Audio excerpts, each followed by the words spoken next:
Innal hamdalillah hamdan katsiran thayyiban mubarakan fih kama yuhibbu rabbuna wa yarallah. Asyhadu an la ilaha illallah wahdahu la syarikalah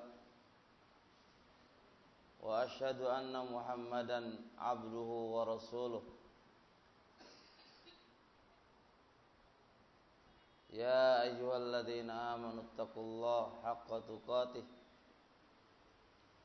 wa la tamutunna illa wa antum muslimun. Ya ayyuhan nasu taqu rabbakumul ladzi khalaqakum min nafsin wahidah wa khalaqa minha zawjaha wa batha minhuma rijalan katsiran wa nisaa'a wattaqullaha alladzi tasaaluna bihi wal arham innallaha kana 'alaikum raqiba. Ya ayyuhalladzina amanu taqullaha wa qulu qawlan sadida yuslih lakum a'malakum wa yaghfir lakum dhunubakum wa man yuti'illaha wa rasulahu faqad faza fawzan 'azima. Amma ba'd, fa inna asdaqal hadits kitabullah wa khairal huda hudan nabiyyi alaihi salatu wassalam wa syarrul umuri muhdatsatuha fa inna kulla muhdatsatin bid'ah wa inna kulla bid'atin dhalalah wa kulla dhalalatin finnar.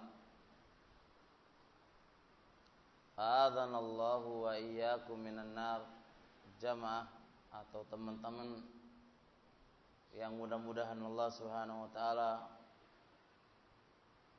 memberikan kepada kita wujud ilmu yang kita pelajari, kita wujudkan dengan amalan.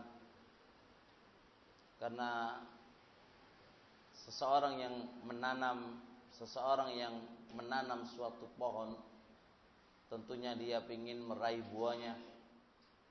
Begitu pula kita belajar, tidak ada lain kecuali kita juga ingin buah dari ilmu yang kita pelajari.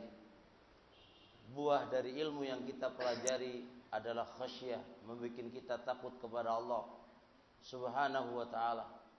Kama yaqulu Imam Ibnu Qayyim rahimahullah, wa min alamati ilmin nafi', termasuk tanda ilmu-ilmu itu bermanfaat, maka bertambahlah ilmu, bertambah takut kepada Allah.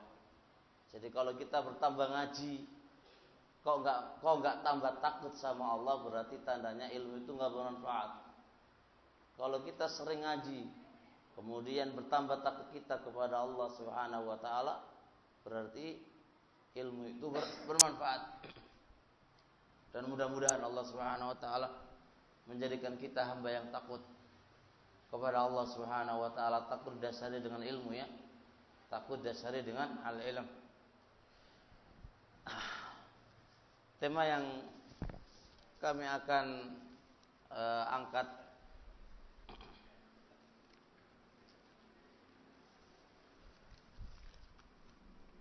masih kaitannya dengan bab pengobatan.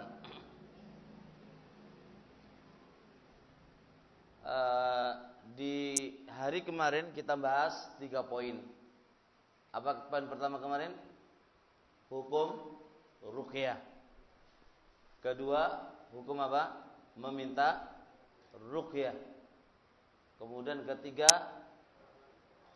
ditawari ruqyah. Kita udah bahas. Di siang hari ini insyaallah kita akan bahas 2 tema.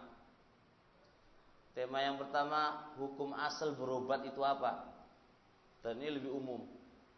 Bisa berobat ke dokter, bisa berobat dengan bekam, bisa berobat dengan tukang pijat, atau yang lain. Ini hukum asalnya apa? Ini yang harus kita bahas. Kemudian pembahasan yang kedua adalah boleh enggak kita berobat dengan barang yang haram? berobat dengan barang yang haram, berobat dengan barang yang haram. Boleh nggak semisal ini dalam agama?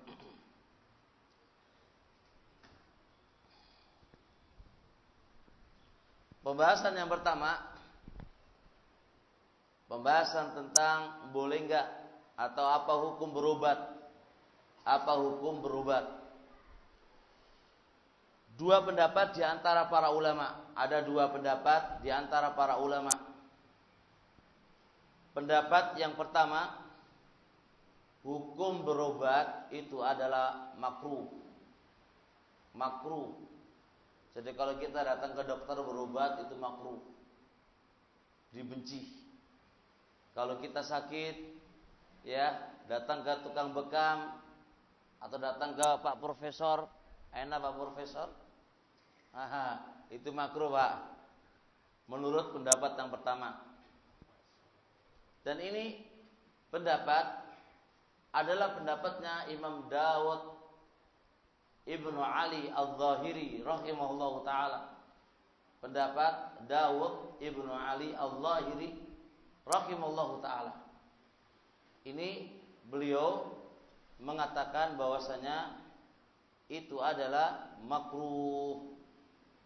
Nah, alasan pendapat ini hampir mirip dengan alasan yang kami sampaikan kemarin. Apa itu? Bahwasanya wajib seorang muslim dalam menghadapi ujian itu sabar. Tawakal aja kepada Allah. Sabar dan tawakal aja kepada Allah Subhanahu wa taala. Enggak usah hati kita itu berpaling kepada selain Allah. Enggak usah. Hati itu tancapkan aja sama Allah Subhanahu wa taala. Nah, tancapkan aja sama Allah Subhanahu wa taala. Sudah selesai. Nikmati aja apa yang Allah telah berikan kepada Anda. Nikmati aja musibah yang Allah telah berikan kepada Anda. Sakit yang Allah telah berikan kepada Anda, nikmati aja. Nikmati aja. Nikmati aja. Masya Allah ya. Ini pas dengan tema kita di subuh hari itu ya. Jadi ya apa namanya? Ya rasakan aja kan. Rasakan aja gitu ya. Dan nikmati aja gitu ya.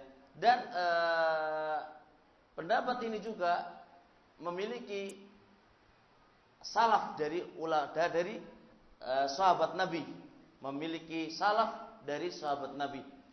Fa Imam Ibn Abil Bar dalam kitab At-Tamhid ngasih beberapa contoh. Di antara contoh yang dilakukan oleh Abu Bakar radhiyallahu taala anhu.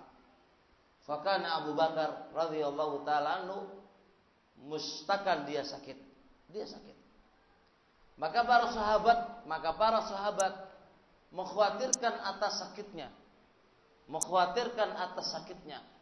Faqala, maka berkata para sahabat, ala nad'u laka tabiban, mau enggak ana panggilkan seorang dokter kepada engkau? Faqala Abu Bakar radhiyallahu taala anhu, qad ja'ani tabibun, enggak perlu wahai sahabat-sahabat, dokter telah mengunjungiku. Dokter sudah mengunjungiku. Kemudian para sahabat lagi bertanya, "Madza qala tabib?" Apa yang dikatakan oleh dokter kepada Anda wahai Abu Bakar? Faqala Abu Bakar, dokterku tadi mengatakan fa'alul lima yurid. Apa artinya fa'alul lima yurid? Berkehendak sesuai yang dia kehendaki.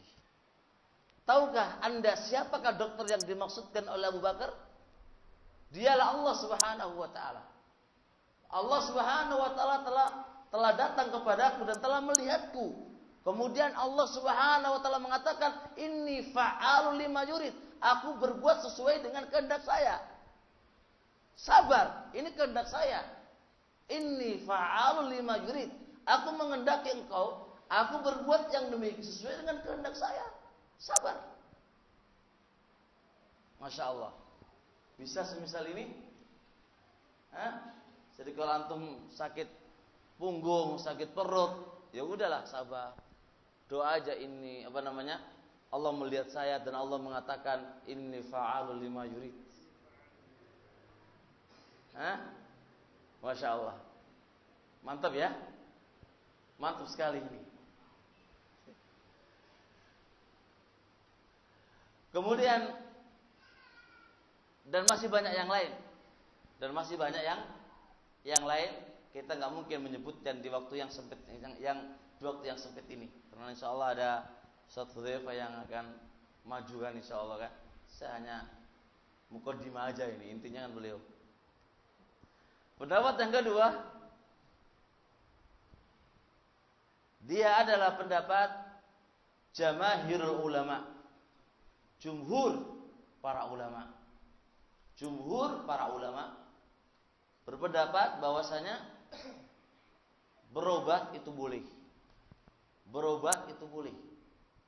Ya, berobat itu boleh. Kita belum bahas afdal dan enggak afdal. Kita bahas boleh. Berobat itu boleh-boleh aja. Boleh-boleh saja. Mereka beralasan dengan hadis Abu Hurairah radhiyallahu taala anhu, riwayat Bukhari. Qala Rasul alaihi salatu wassalam, ma anzalallahu min da'in illa anzala lahu syifaan. Tidaklah Allah menurunkan suatu penyakit kecuali Allah telah menurunkan padanya obatnya. Penyakit apa saja itu pasti ada obatnya. Tidaklah Allah menurunkan suatu penyakit kecuali Allah Subhanahu wa taala menurunkan obatnya. Dalalah ilzamiyahnya, dalalah istilzamiyahnya, yang belajar usul fikih ya, istinbat dari hadis ini, kalau Allah menurunkan obatnya berarti apa? Disuruh kita berobat, kan begitu? Karena ada obatnya. Kalau andai kata nggak diperbolehkan berobat, ngapain Allah apa? Menurunkan obatnya. Adanya obat berarti itu adalah satu poin. Dengan dalalah ilzamiyahnya, dalalah tadzamuniyahnya, bahwasanya diturunkannya obat berarti menunjukkan bolehnya kita berobat. Bolehnya kita berobat. Bolehnya kita berobat. Nah, dan juga dalam hadis Jabir ibnu Abdullah radhiyallahu taala anhu, riwayat Muslim, qala Rasul alaihi salatu wasalam, likulli da'in dawa'un fa in usiba dawa'ud da'i bar'a bi'iznillah. Likulli da'in dawa'un. Setiap penyakit itu ada obatnya. Fa in usiba dawa'ud da'i, jikalau memang pas obat itu untuk penyakit itu pas, cocok pas, pasti baro'ah, sembuh dengan izin Allah Subhanahu wa taala. Yang penting pasnya ini loh. Pas. Kalau cocok pas, sembuh insya Allah. Jadi kalau antum sakit kepala, antum kasih apa? Oskadon misal contoh, terus pas, sembuh insya Allah. Sembuh insya Allah. Ya kan? Kalau antum sakit kepala, lalu antum kasih durian, cocok nggak? Kalau nggak cocok ya harus sembuh. Sementing cocok. Cocok. Kalau cocok pas, maka biiznillah dengan izin Allah akan sembuh. Itu menunjukkan bahwasanya cocoknya cocok pas ini Pak ya. Itu harus dengan izin Allah. Kalau dengan izin Allah maka itu pas, sembuh insya Allah. Jelas? Berarti andai kata kita minum obat ternyata kok belum cocok, ya ora sembuh. Ya ora sembuh secara ilmunya enggak sembuh karena belum cocok. Nah. Kemudian seterusnya datang dari hadis Abi Sa'id Al-Khudri radhiyallahu taala anhu, kata Rasul alaihi salatu wassalam, innallaha lam yanzil da'an illa anzala lahu dawa'an. Tidaklah Allah menurunkan penyakit kecuali Allah menurunkan obatnya. Alimahu man alimah. Jahilahu man jahilah. Yang ngerti obatnya, dialah yang ngerti. Yang nggak ngerti, ya orang ngerti. Artinya, obat untuk penyakit ini, obat untuk penyakit ini, Allah Subhanahu wa Ta'ala memberikan sebagian orang tahu dan sebagian orang yang tidak tahu. Makanya yang tahu, orang yang tahu. Yang bodoh adalah orang yang bodoh. Artinya, yang tahu obatnya, alhamdulillah. Yang nggak tahu, ya nggak tahu. Alimahu man alimah, jahilahu man jahilah. Jelas ya Allah. Sekarang kita punya penyakit yang tahu Pak Wito sendiri. Mana Pak Witonya ini? Penyakit ini yang tahu Pak Wito. Yang lain nggak ngerti kan? Kita masuk dalam kategori jahilahu man jahilah. Semua orang ngerti, ya orang ngerti. Yang tahu ya tahu. Dialah orang yang tahu. Nah, jadi untuk menentukan ini penyakit obatnya ini, gak semua orang tahu. Jahilahu man jahilah, alimahu man alimah. Jelas ini insyaallah ya. Tapi kalau obat lapar, sakit lapar obatnya apa? Makan, semua orang tahu. Ya, loh, Ustaz apa? Ustaz Zuri langsung begini, berarti kan ngerti semuanya kan? Nah, illa sam, kecuali satu penyakit yang tidak ada obatnya. Qalu ya Rasulullah, mereka bertanya, wahai Rasulullah, wa masam, penyakit apa itu sam yang enggak ada obatnya? Qala al-maut, mati itu enggak ada obatnya. Mati itu enggak ada obatnya. Wahai mati ya mati. Mau dikasih apa aja enggak bisa. Ya, mau disumpel apa aja enggak bisa. Wahai mati ya mati. Itulah penyakit yang tidak ada obatnya. Di riwayat yang lain ada mengatakan illal haram, kecuali tua. Tua itu juga penyakit yang tidak ada obatnya. Ya tua ya tua. Ya kan? Mau tua menjadi muda lagi ya orang mungkin. Orang mungkin.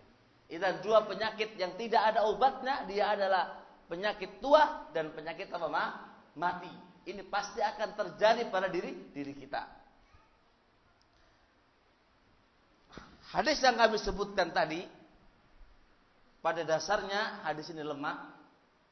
Karena ada Syabib Ibnu Abi Syaibah, rawi yang lemah. Cuma terangkat dengan adilah yang lain dan hadis yang lain. Sehingga hadis ini dihasankan. Oleh karena itu dihasankan oleh Syekh Al-Albani dalam kitab Silsilah As-Sahihah. Baik.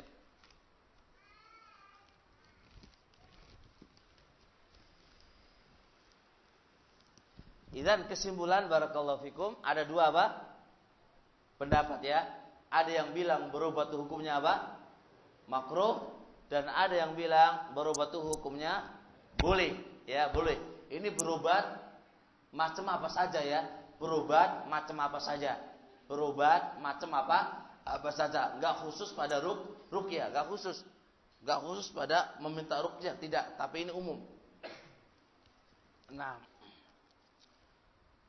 Fal Imam Nawawi rahimahullahu taala dalam Syarah Muslim ketika menguatkan dua pendapat tadi, yang kuat mana adalah pendapat yang kedua. Pendapat yang kedua itulah pendapat yang kuat, yaitu boleh berobat, boleh berobat. Fakalimat boleh saja boleh ya. Kita bahas nanti mana yang lebih afdal, berobat ataukah tidak, itu nanti belakangan. Tapi pendapat yang paling kuat dia adalah bolehnya berobat. Bolehnya berobat. Al-Imam Nawawi rahimahullahu taala mengatakan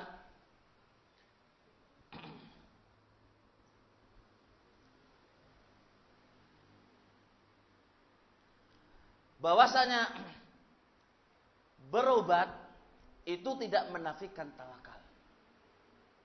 Berobat itu enggak menafikan tawakal. Sebagaimana Allah Subhanahu wa taala menyuruh seseorang itu berperang di jalan Allah. Disuruh berperang di jalan Allah. Tapi ketika dia berperang di jalan Allah, pakai pedang kan? Pakai tameng, pakai penutup kepala. Padahal tawakal aja kepada Allah. Kalau yang mati ya mati gitu kan ya. Wah enggak mati ya enggak mati gitu kan. Tapi kenapa Nabi dan para sahabatnya Kenapa Nabi dan para sahabatnya ketika berperang memakai itu semuanya? Itu menunjukkan bahwasanya mengambil sebab, mengambil asbab dalam kesembuhan atau yang lain itu tidak menafikan tawakal. Kalau andai kata menafikan tawakal, ngapain Nabi pakai baju besi? Ngapain Nabi pakai pedang? Sudah perang aja, perang lepas baju, ayo gelutan gitu kan? Ayo tengkaran gitu kan? Woi mati yuk mati, woi nggak mati gitu kan? Kalau andai kata itu namanya tawakal kan? Itu kalau itu andai kata namanya tawakal. Maka barakallahu fikum, Nawawi membantah kepada sebagian ulama yang mengatakan itu makruh. Ya akhi, bahwasanya mengambil sebab dalam sesuatu perkara itu nggak menafikan tawakal. Mengambil sebab dalam sesuatu itu nggak menafikan tawakal. Alasan pendapat yang pertama kan tawakal aja lah kepada Allah. Tawakal aja kepada Allah. Dikirain mengambil sebab itu adalah menafikan apa? Tawakal. Dan itu tidak semisali itu. Nah, kemudian Al-Imamul Khattabi rahimahullah ta'ala mengatakan apa? Ketika membahas masalah adillah tentang bolehnya dan bolehnya berobat, kata beliau, wa fi hadzal hadits isbatut tibbi wal ilaj wa anna at-tadawi mubahun ghairu makruhin. Di dalam hadis yang kami sebutkan di atas tadi tentang adillah bolehnya berobat, kata beliau, di dalam hadis-hadis tadi adalah isbatut tibbi, bolehnya berobat, penetapan bolehnya berobat, wal ilaj berobat, wa anna at-tadawi, dan bahwasanya berobat itu mubahun ghairu makruhin, mubah tidak makruh, mubah tidak makruh. Itu penjelasan tadi Khattabi rahimallahu taala. Kemudian Al-Imam Al-Qurtubi rahimahullahu taala di dalam tafsir beliau ketika membahas tentang masalah madu, fihi syifaun linnas. Madu itu ada obat untuk manusia. Madu itu syifaun linnas, obat. Cuma terkadang madu Indonesia itu apa? Madu bohongan itu masalah sehingga gak sembuh-sembuh kan. Jadi kayak harapan palsu barang nunggu. Jadi ada madu yang apa? Yang bohong. Ini yang masalah kalau itu madu itu benar-benar asli. Itu baru syifa, baru obat. Nah, masalahnya madunya gak asli gitu loh. Ya, jadi gak asli itu masalahnya. Aspal gitu ya. Nah, itu masalahnya. Nah, nggak promosi yang jual madu ya. Baik. Kata Imam Qurtubi rahimahullah ketika bahas ayat ini, syifaa'un linnas, qala rahimahullah, dalilun ala jawazit ta'aluji. Ini adalah dalil bolehnya berobat. Bisyur bidawa, dengan meminum obat. Kalau andai kata nggak boleh berobat, ngapain madu disebutin syifa, obat? Ya kan, ngapain disebutin? Ngapain disebutin kan? Andai kata Anda minum madu, berarti kan berobat juga kan itu kan? Berobat untuk penyakit kamu kan? Lah penyebutan Allah Subhanahu wa taala di dalam madu itu obat, berarti dalil bolehnya berobat dengan cara meminum obat. Karena madu itu diminum, berarti boleh minum obat. Gitu. Nah,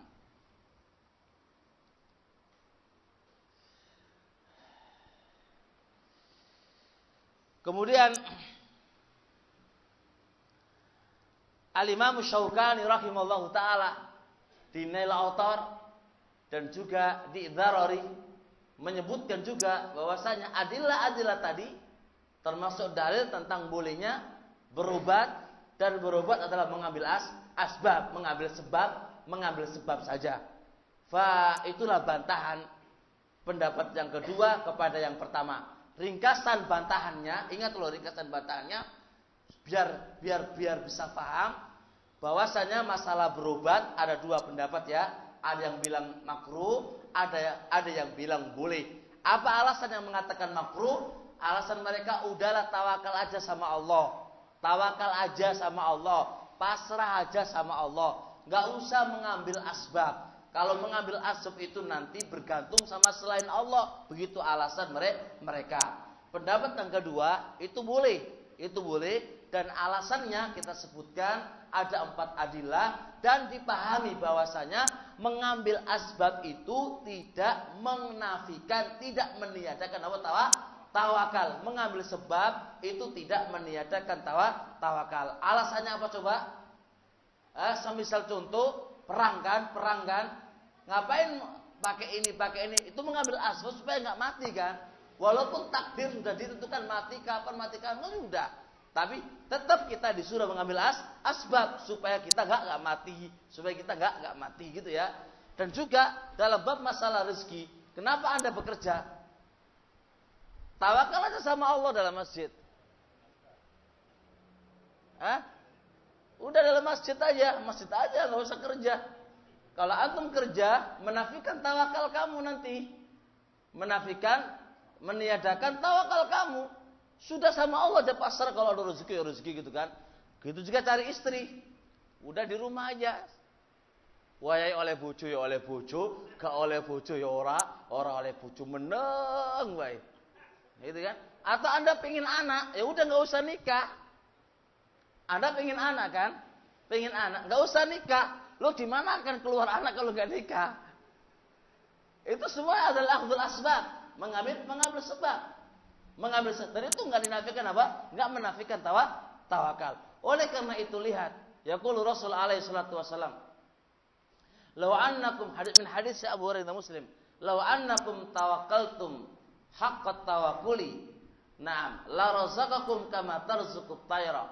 Andai kata Anda itu benar-benar tawakal sebagaimana andai kata Anda itu benar-benar tawakal kepada Allah, maka Allah akan berikan kepada Anda rezeki sebagaimana Allah memberikan rezeki kepada burung.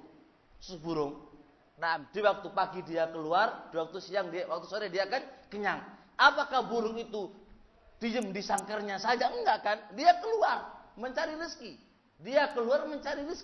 Di waktu pagi dia keluar, sore dalam keadaan apa? Kenyang. Kenyang. Itu menunjukkan apa? Perginya burung itu adalah mengambil asbab. Ada faedah keluar dari jalur. Rasul alaihi salatu mengatakan, "Inna ahlal jannati qulubuhum kaqulubil afidah."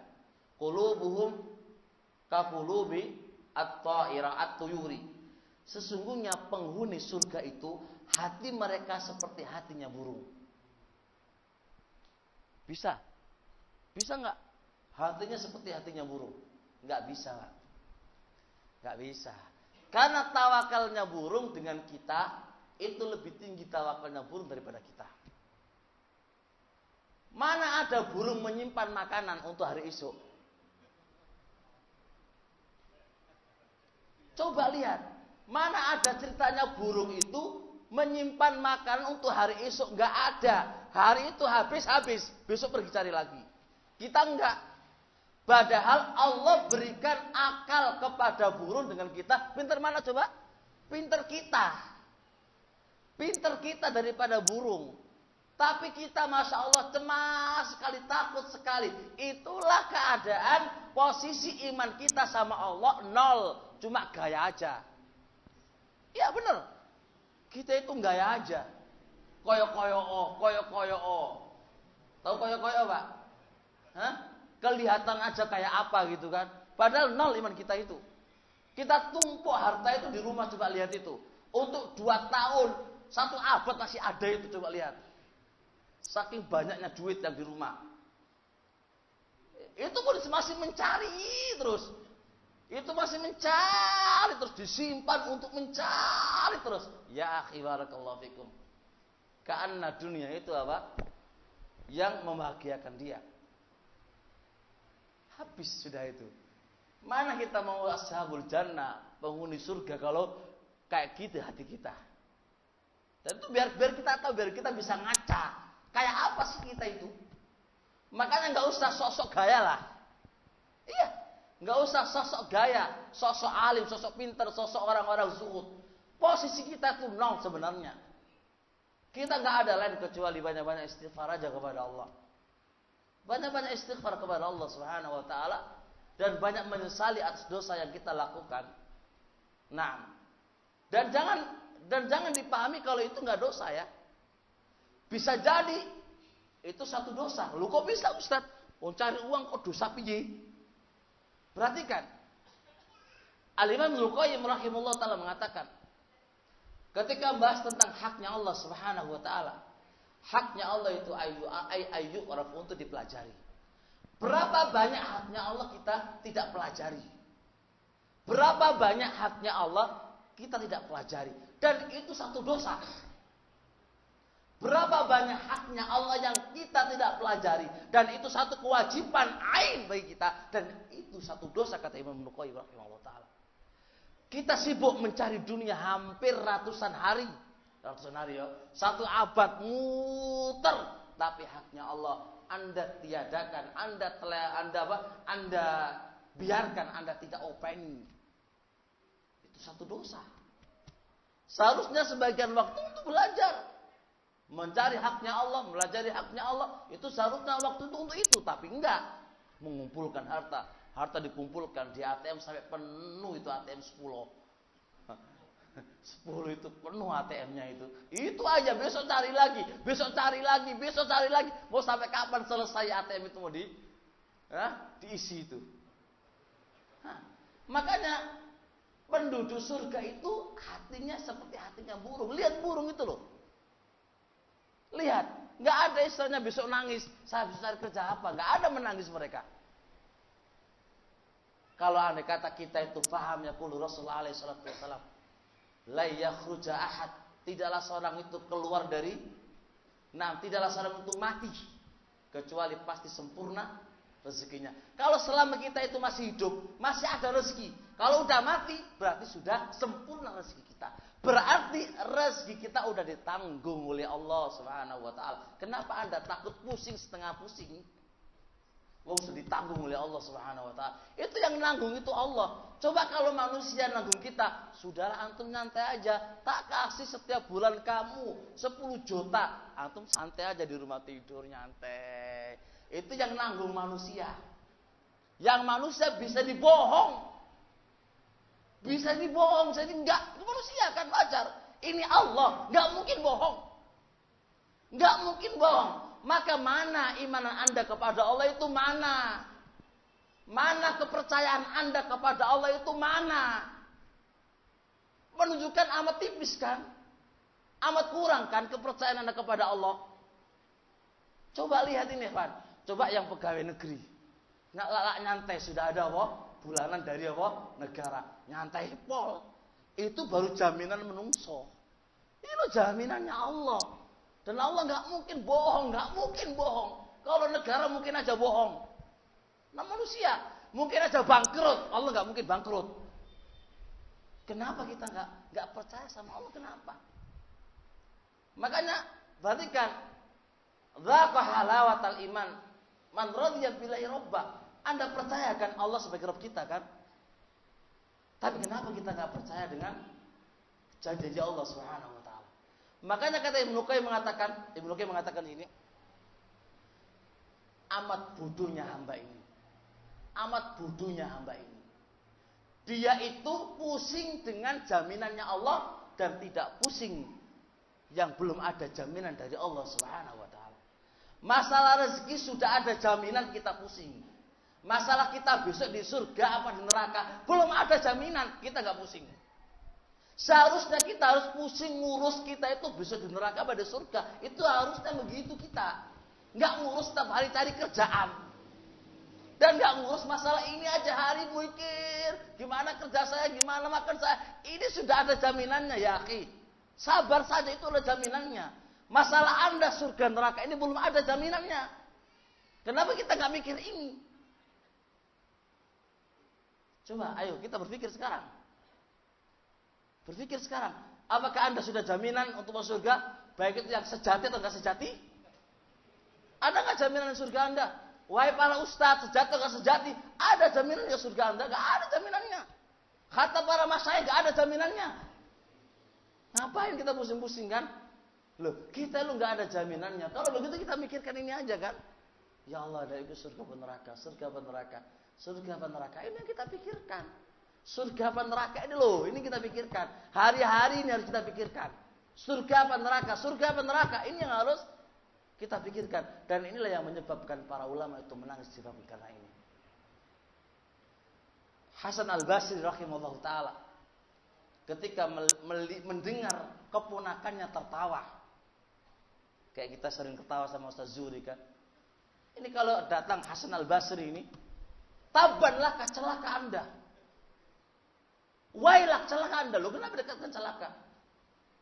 Atadri, apakah Anda tahu besok kamu itu di surga atau neraka? Belum tahu. Kenapa Anda tertawa? Oh, belum tahu. Setelah itu nggak mau tertawa sama sekali setelah dikatakan oleh Hasan Al-Basri yang diberikan itu kepadanya. Kita saya ketawa aja kayak sudah ada jaminan aja kan. Astagfirullah, astagfirullah. Mari kan banyak-banyak istighfar lah. Kita ini belum ada jaminan. Kita tertawa kayak kita sudah aman aja kan dari surga kan. Aman insyaallah aman. Surga dapat ya surga. Atau kaplingan surga sejati atau sejatin kaplingan surga ini. Belum dapat kaplingan ya kawan. Ini yang seharusnya kita menangis. Karena kita belum tahu posisi itu kayak apa. Nah, keluar dari apa? Jalur ya.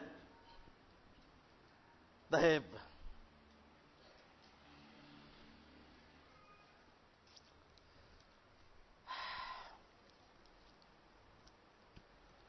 Kemudian selanjutnya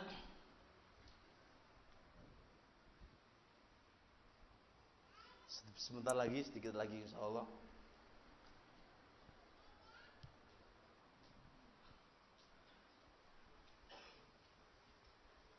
Kalau kita sudah paham, maka berarti kan obat itu hanya sebab. Ya kan? Obat itu hanya sebab. Jangan difahami, naam, sebab itu adalah Tuhan. Paham ya? Sebab, hanya sebab. Yang namanya sebab bisa terwujud, bisa nggak terwujud. Ya kan? Kayak belajar sebab pinter. Ya kan? Di antara kita ada nggak yang belajar nggak pinter-pinter? Oh, tidak ada. Tidak hanya ada, banyak. Menunjukkan bahwasanya belajar itu sebab pinter. Mek sebab. Bukan pokok. Taib. Kita semuanya kerja kan? Kerja. Ada yang kerja sedikit kaya. Ada yang kerja sampai elek miskin aja. Itu bukti bahwasanya kerja itu mek sebab. Penentunya adalah siapa? Allah. Taib. Ketika ada hujan, ketika ada mendung, apa pasti hujan? Enggak pasti hujan kan? Taib. Orang yang menikah jima, apa mesti jadi anak? Enggak mesti jadi anak kan? Makanya ada yang nikah 10 tahun, 20 tahun, gak punya anak, padahal nyereng pol gitu ya, anakku nyerengi pol. Ya kan dia anak, ya gimana? Itu namanya sebab. Yang namanya sebab belum mesti hasil. Yang menentukan hasil adalah Allah. Gak begitu juga. Kita berobat, jangan dipahami obat itu adalah segala-galanya. Dia sekedar sebab. Sebab. Yang menyembuhkan adalah Allah. Yang menentukan kesembuhan adalah Allah subhanahu. Ini salahnya kita terkadang. Kita kalau nggak berobat, pokoknya kok bilang gitu kan. Seakan-akan obat ini penentu segala-galanya, ini keliru. Ini keliru. Perhatikan keyakinan Anda terhadap masalah ini semuanya. Itu hanya sebab. Hanya sebab. Taib. Kemudian, pelajaran kita kemarin. Taib. Mana yang lebih afdol, berobat atau nggak berobat kemarin? Kita ini pembahasan masalah boleh sudah. Yang mengatakan makruh udah nggak dipakai lagi. Sekarang bagi yang mengatakan boleh berobat, manakah yang paling afdol, berobat atau nggak berobat? Nggak berobat atau berobat? Oh, lihat dulu dong. Lihat dulu pelajaran kemarin, masya Allah lupa kan? Loh ini kan? Pelajaran baru kemarin sudah lupa. Ini baru 24 jam baru udah lupa semuanya ini. Ya kan? Menunjukkan apa? Banyak dosa. Bentar aja lupa. Kalau ngitung duit coba. Kalau lupa. Iya. Coba si A punya hutang berapa? Nggak lupa kan? Kalau ngapal ilmu itu lupa pol. Itu berarti kakek maksiat. Iya. Nah, diperinci dong. Apa perinciannya kemarin? Kalau dia apa? Kuat sabarnya, kuat tawakalnya, ya kan? Ya udahlah. Nggak usah berobat kan? Tapi kalau yang nggak punya sabar, nggak punya apa, berobat. Paham kan ini? Pelajaran kemarin, Pak Profesor? Jelas? Yes. Jangan hanya di buku doang nggak dibaca lagi. Insya Allah kita itu gitu ya. SMS bentar aja dibaca. Pelajaran ditulis gak pernah dibaca. Iya toh? Coba SMS antum hari-hari go HP wae. Sedikit bunyi apa tadi pengen lagi di. Makanya Syekh Surem khatib yang ada di Mekah memberikan bahwasanya coba perhatikan sebelum ada HP, sebelum ada WhatsApp, sebelum ada apa? Facebook dengan setelah ada berbeda apa enggak? Berbeda banyak, berbeda jauh. Berbeda jelek maksudnya. Iya, sebelum ada ini semuanya antum tenang sama Allah. Setelah ada ini, kita hancur semuanya. Seharusnya dikit-dikit kita buka Al-Quran. Kita buka apa? WA, WhatsApp, Facebook, yang lainnya. Seharusnya dikit-dikit kita murojaah Al-Quran, murojaah kitab-kitab. Dikit-dikit kita murojaah ini semuanya. Hancur dunia kita sudah, akhirat kita udah hancur. Makanya kata beliau, itu namanya ghazwul fikri. Pemikiran kita itu diperangi oleh orang-orang kufar. Jadi orang-orang kufar itu sekarang memerangi kita lewat pemikiran. Pemikiran kita itu hancur dengan HP ini. Itu namanya ghazwul fikr. Jadi orang-orang kafir itu memerang kita bukan tenaga, senjata, bukan. Tapi pemikiran kita itu benar-benar dihancurkan oleh dia, jauh dari Allah Subhanahu wa ta'ala. Tapi sekarang saya tanya kepada kalian, ada nggak kalau membawa Al-Quran? Taib, nggak ada kan? Bawa HP semuanya kan? Siapa yang nggak bawa HP? Ngomong ayo. Ketinggalan itu HP-nya paling itu. Astagfirullah, astagfirullah. Saya juga begitu Pak, sama, masya Allah. Ini benar-benar kita sudah habis ini, udah ghusul fikr ini sudah. Kita udah diperangi pemikiran kita oleh orang kafir. Tapi jangan dibikin guyon loh. Ini harus kita mikir loh. Jangan dibikin guyon, harus mikir ini. Nah, coba ketika kita nunggu orang di luar. Coba, apakah yang paling asik kita bermain? HP kan? Seharusnya kita nunggu orang baca apa coba? Udah habis kan? Taib. Di rumah lagi nganggur setelah kerja. Sudah kerja dari pagi sampai sore, kerja dunia, nganggur, nunggu waktu maghrib, apa yang dia lakukan? Seharusnya zikir pagi sore, baca Al-Quran, murojaah pelajaran, yang pegang apa? HP. Padahal dia kerja sudah pegang HP. Setelah maghrib sampai isya ngapain coba? HP, nonton TV, enak. Tar TV-nya. Acara apa gitu? Setelah isya ngapain? Murojaah sama istri. Bikin anak. Setelah itu tidur. Mana waktu ada pagi sampai pagi? Ngapain coba? Gak ada sama sekali. Hancur tadi akhirat kita sudah. Hancur akhirat kita itu sudah. Hari itu begitu terus. Ya akhi, mana bekal Anda menuju akhirat? Sekarang mana bekal Anda menuju akhirat? Persiapan Anda menuju akhirat mana sekarang? Sudah punya amalan Anda, sudah punya amalan apa? Yang kita harus ambil, yang harus kita bawa menuju ke akhirat. Apa coba? Semua habis. Tersia-siakan oleh dunia dan dunia lisisnya udah habis. Nah, kemudian selanjutnya berkata ulama Lajnah Daimah dalam fatwa beliau halaman sekian juz sekian.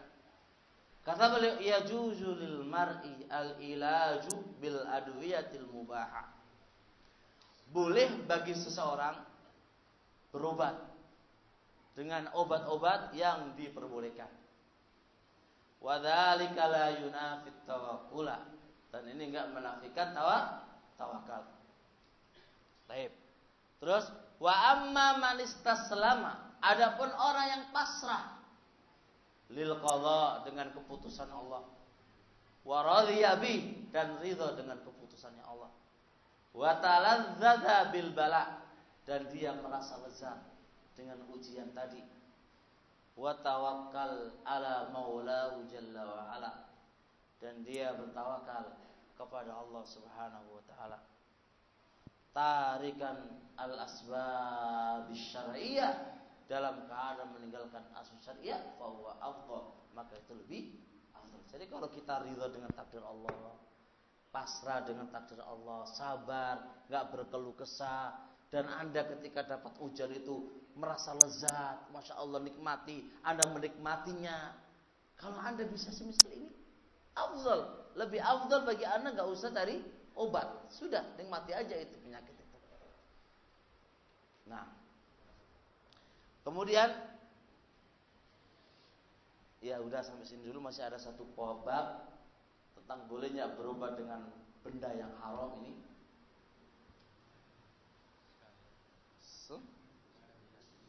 Sekalian. Boleh nggak berobat? Kalau kita bahas boleh berobat kan sudah jelas, tapi kita berobat dengan apa? Benda yang haram, benda yang haram. Hadis Abu Hurairah radhiyallahu taala anhu, riwayat Muslim.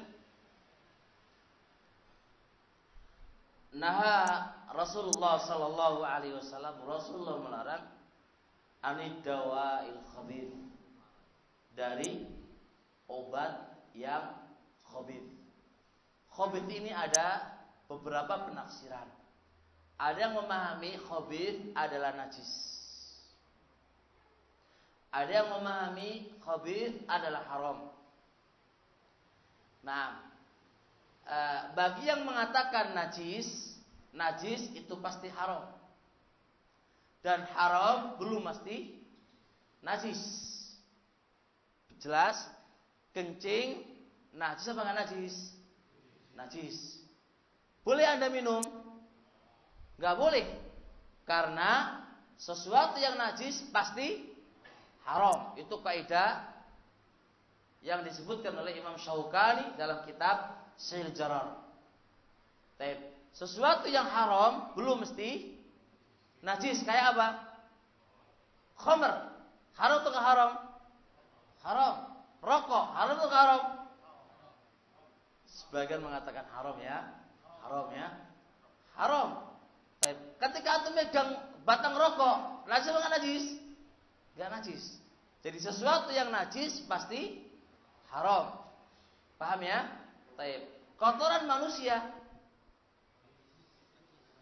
najis. Bisa dimakan? Enggak bisa dimakan. Najis pasti haram. Ya. Sesuatu yang haram enggak mesti atau makan dagingnya ini, Ustaz Zuri, haram atau haram? Haram. Apakah najis? Ya najis. Jelas kan? Baik. Hadis ini jelas. Rasul alaihi salatu wasallam melarang berobat dengan barang yang haram atau barang yang najis. Berarti kalau kita berobat dengan barang yang haram enggak boleh. Enggak boleh.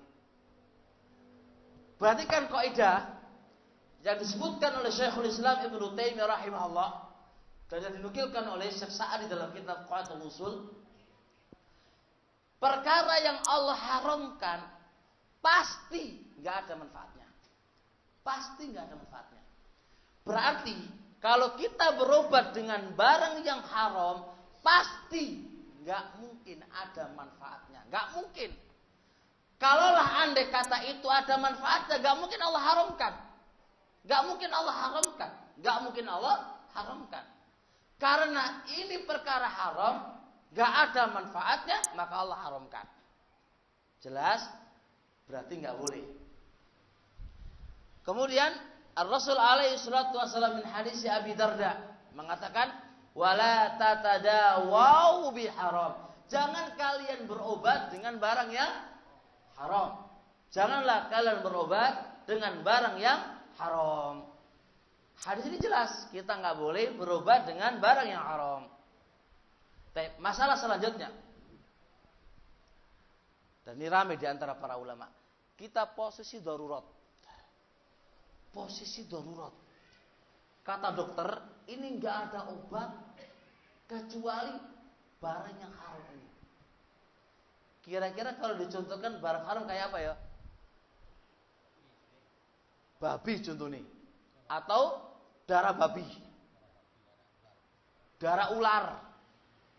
Pokoknya nggak akan sembuhin penyakit kamu kecuali makan darahnya ular.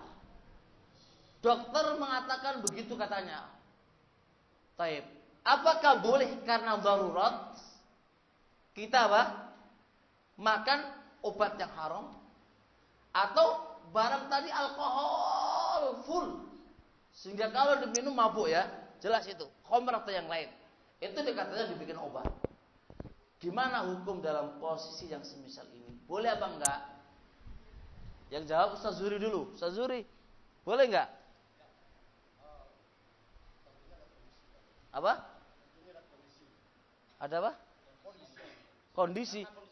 Darurat. Ini kita bahas darurat. Boleh.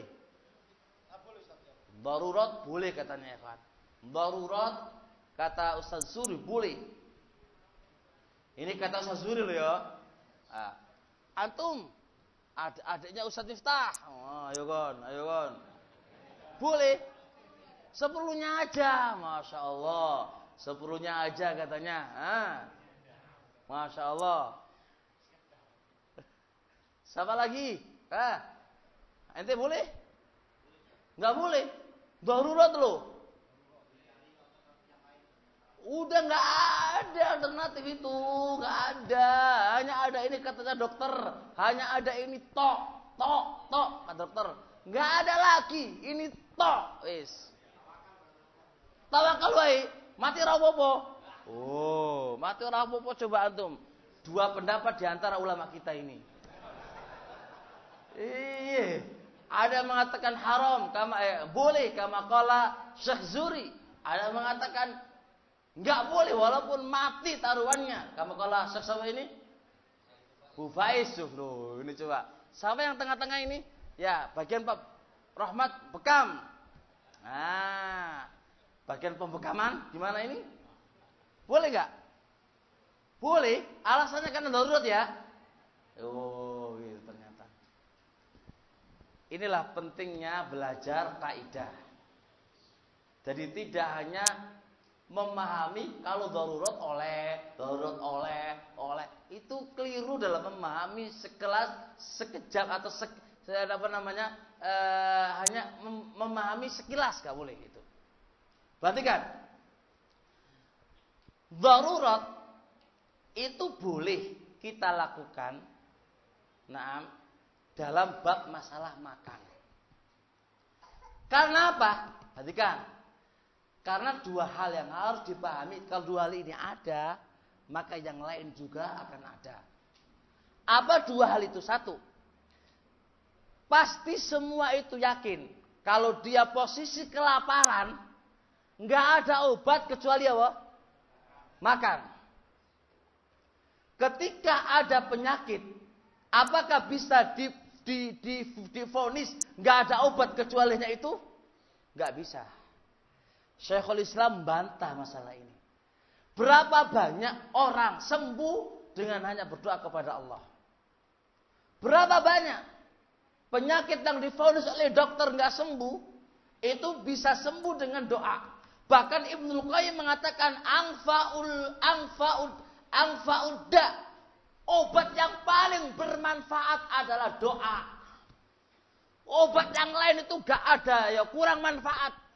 Obat yang paling manfaat kata Ibnu Qayyim itu adalah doa. Tapi kita doa kok gak sembuh-sembuh ya, itu doamu masalahnya. Itu masalahnya doamu. Jangan disalahkan Ibnu Qayyim rahimahullah.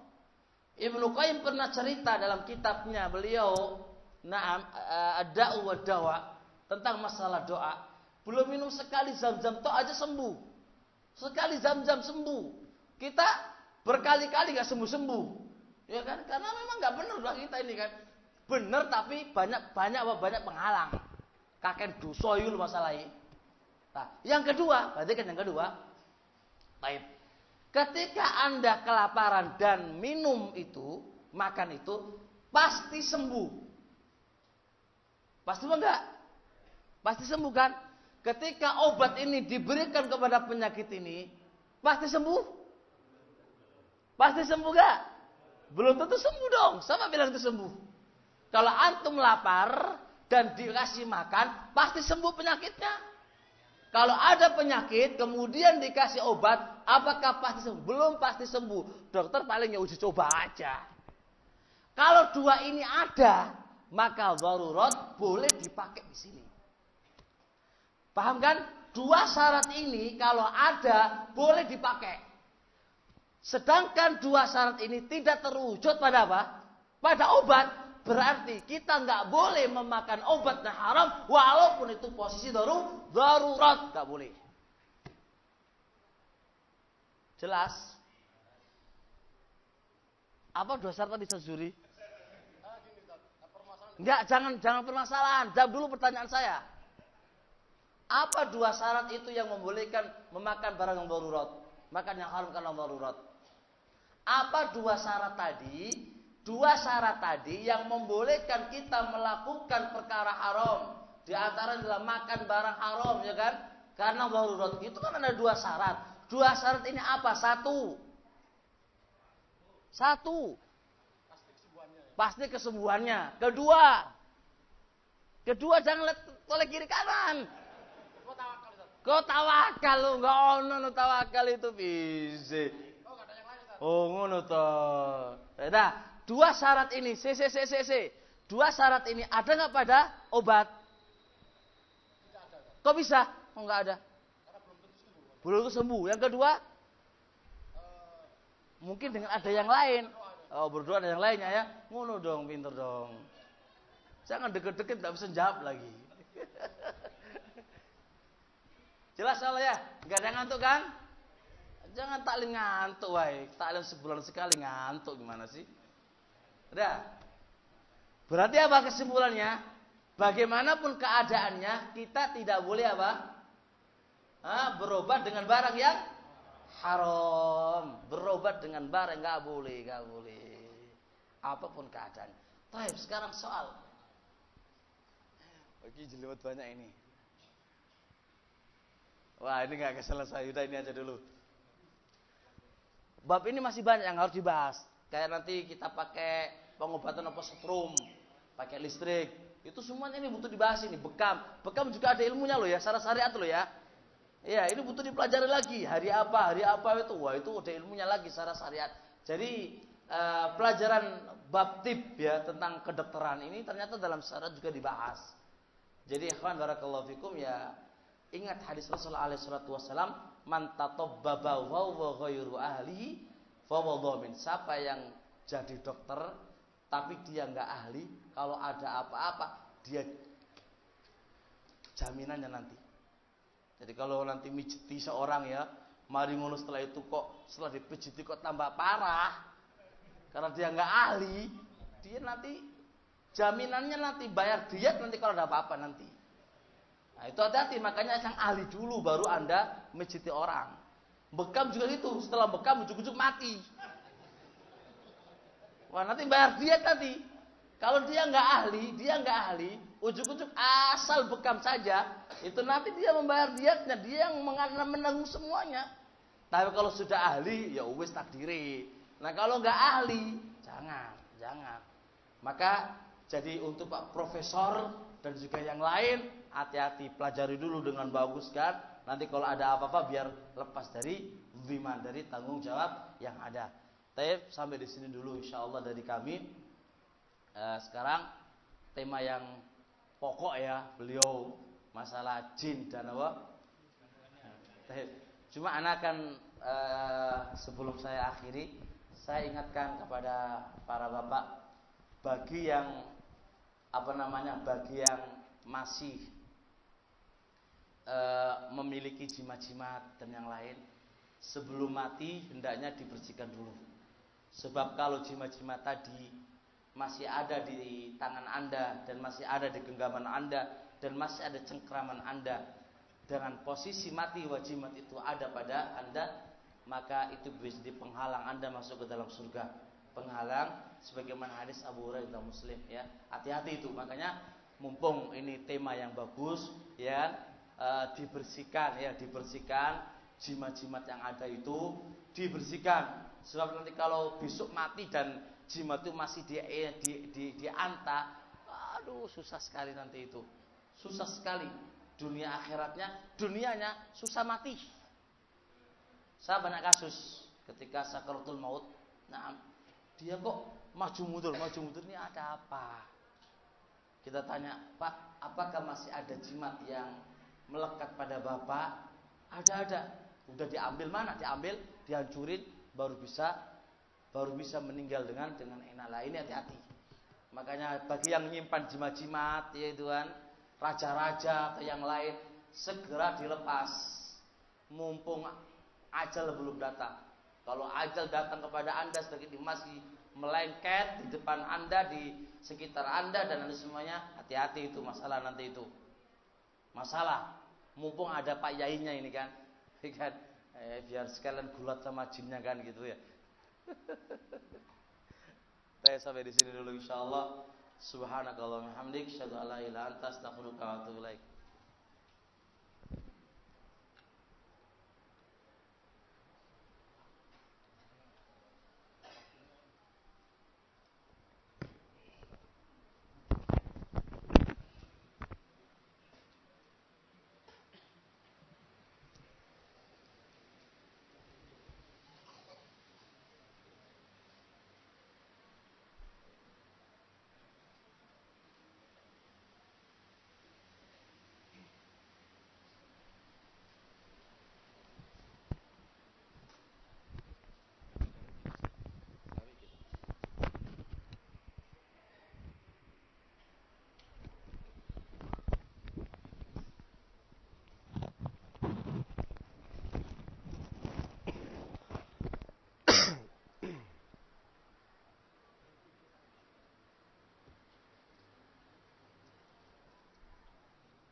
Mundur ya. Wis dipersen ya gimana?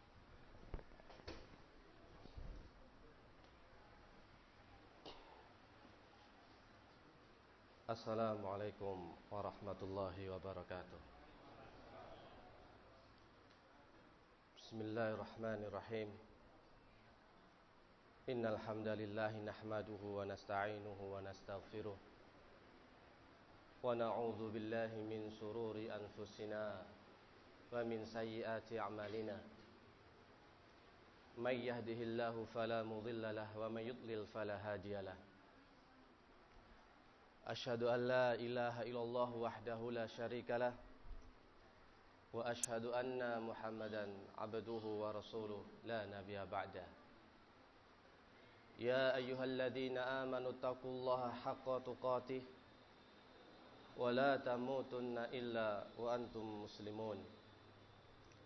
Amma ba'du, fa inna asdaqal hadithi kitabullah wa khairal hadi hadiyu Muhammadin sallallahu alaihi wasallam wa syarrul umuri muhdatsatuha wa kullu muhdatsatin bid'ah wa kullu bid'atin dhalalah wa kullu dhalalatin finnar.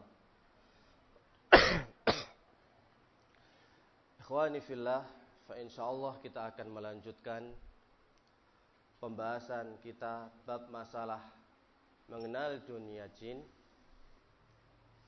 yang tentunya dalam benak kita, kalau pembahasan tentang masalah dunia jin tentu identik dengan perkara yang gaib. masalah yang gaib. Oleh karena itu, Syekh Wahid Abdussalam Bali dalam kitab beliau, bab yang pertama kali dibahas adalah tentang al-imanu bil ghaib. Beliau memberikan tema al-jinnu haqiqatun la khurafah. Jin itu sebuah hakikat, bukan suatu khurafat. Bukan hal yang termasuk tidak ada atau sekedar cerita saja. Qala musannif rahimahullah, inna min asasil aqidatil islamiyah al-imana bil ghaib. Sesungguhnya termasuk asas, pondasi akidah Islam adalah beriman kepada perkara yang gaib. Bal huwa awwalu sifatin wasafallahu tabaraka wa ta'ala bihal muttaqin fi kitabih. Bahkan perkara ini merupakan sifat pertama kali yang disematkan, yang diberikan oleh Allah Subhanahu wa taala kepada mereka orang-orang yang bertakwa.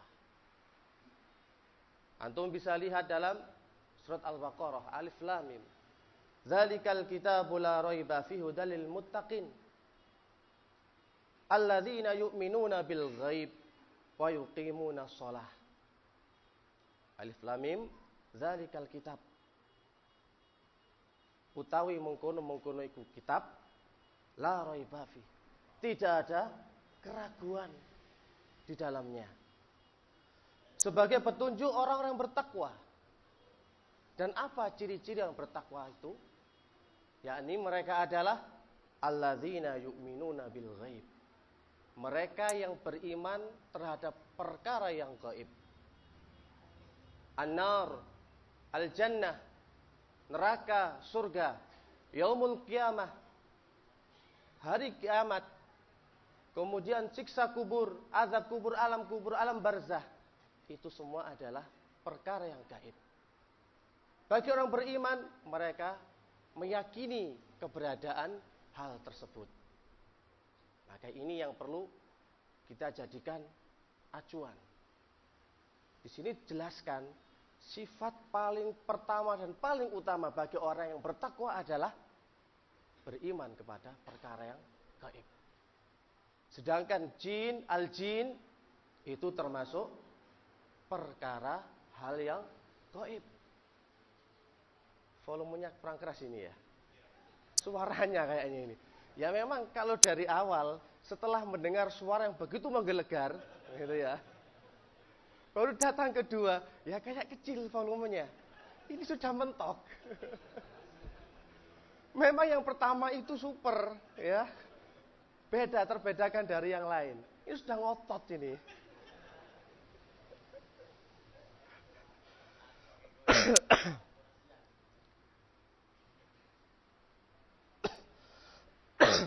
Walidha yajibu ala kulli muslimin.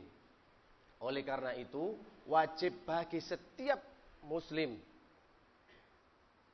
ayyu'mina bil ghaib, untuk beriman kepada perkara yang gaib, imanan, dengan iman yang mantap, la yusawiruhu raibun, yang tidak dicampuri dengan keraguan, wal ya'tiri syakun, dan juga tidak dengan adanya kebimbangan. Benar-benar yakin. Yaqul Ibnu Mas'udin radhiyallahu taala anhu, berkata Abdullah bin Mas'ud radhiyallahu taala anhu, apa makna ghaib itu? Ini penting ini. Ghaib itu yang seperti apa yang diinginkan? Wal ghaib, perkara gaib itu adalah huwa ma ghaba anna. Dia adalah sesuatu yang gaib dari kita, yang tidak bisa kita indra, yang tidak ada di depan mata kita. Sesuatu yang tidak bisa kita lihat, itu namanya gaib. Wa akhbarana Allahu azza wa jalla bihi, dan Allah Subhanahu wa taala mengabarkan dan juga Rasulullah sallallahu alaihi wasallam demikian juga. Jadi perkara gaib, sesuatu yang tidak bisa kita lihat, sesuatu yang tidak bisa kita indra, tetapi Allah dan Rasulnya mengabarkan. Hari kiamat, surga, neraka sudah dikabarkan. Sesuatu yang tidak pernah dikabarkan oleh Allah dan Rasulnya, maka kita tidak boleh mengimani. Kita tidak boleh berkata dengan hal demikian. Dibatasi.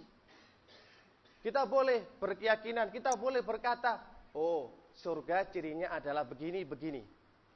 Neraka nanti ada begini dan begini.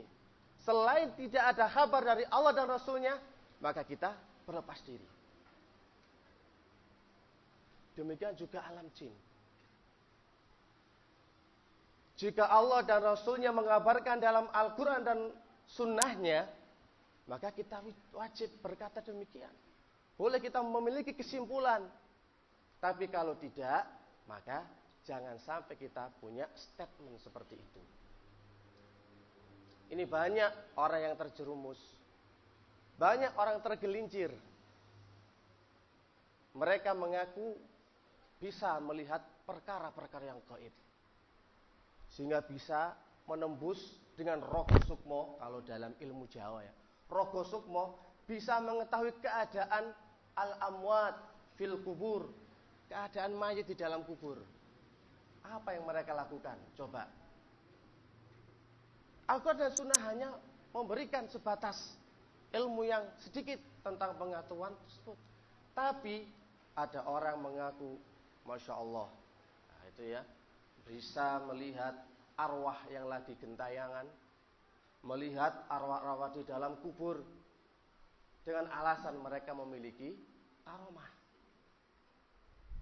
Maka kalau ada orang ya yang mengaku bisa melihat perkara yang gaib, bisa melihat atau berada di alam jin, maka itu sudah keluar dari definisi yang telah dikatakan oleh Abdullah bin Mas'ud radhiyallahu taala anhu. Ini sudah keluar jalur. Maka nggak benar orang semacam ini, itu nggak betul.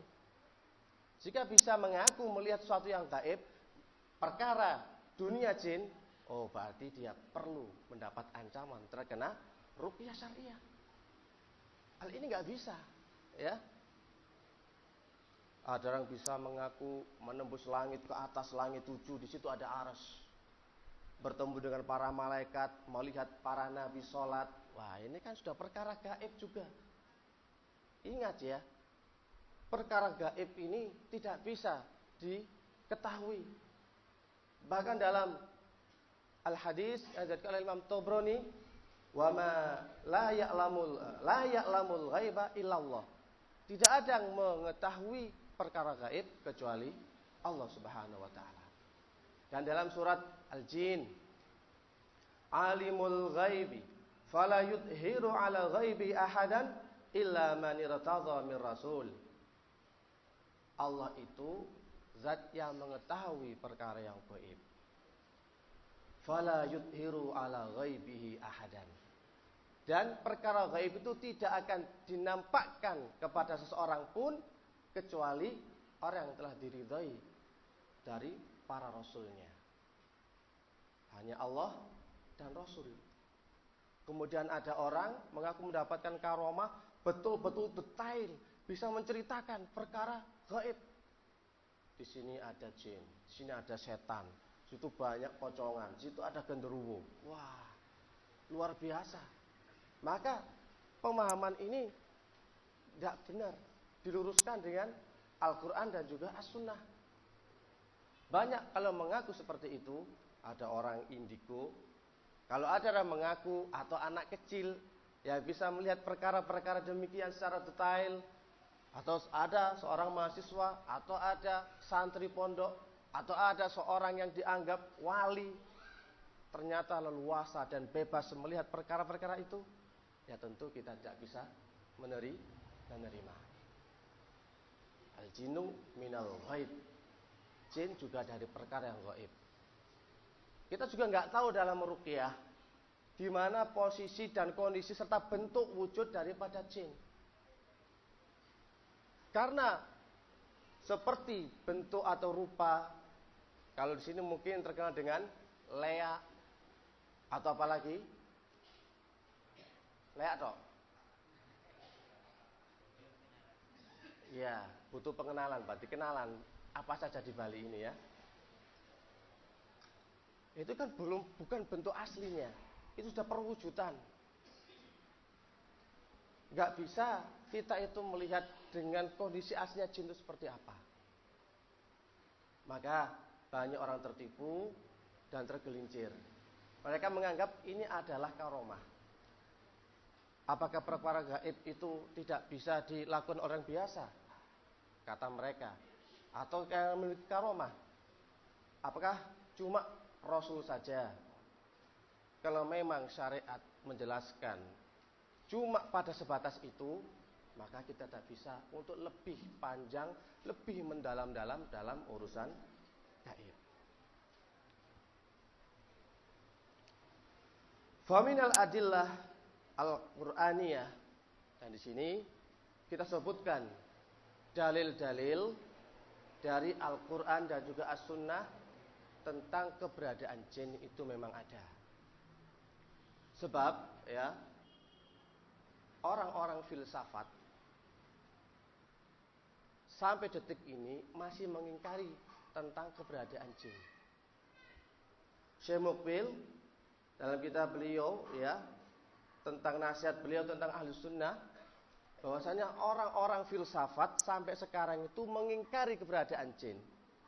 Mereka berkeyakinan jin itu ya hanya sebuah ungkapan dari bakteri-bakteri yang tidak bisa dilihat melainkan kecuali dengan mikroskop, dengan alat. Itu kalau pemahaman orang-orang filsafat. Jadi jin itu nggak ada. Itu hanya bakteri yang tersembunyi, yang kecil, tidak bisa dilihat kecuali dengan mikroskop. Berarti enak kalau kita bisa melihat dengan mikroskop. Wah, enak sekali. Satu tubuh dari teman kita dilihat, seret, wih ada jinnya banyak. Nah itu ya. Satunya lagi, ini ada jin ular sama jin macan. Kalau ada mikroskop, alat pendeteksi jin itu lebih enak, memudahkan peruqyah. Gak usah mendeteksi dengan banyak pertanyaan. Ditanya lewat inilah, mimpilah atau apa. Langsung dengan alat, klik, langsung tembus pandang. Wah ini ada jinnya. Gak bisa ya.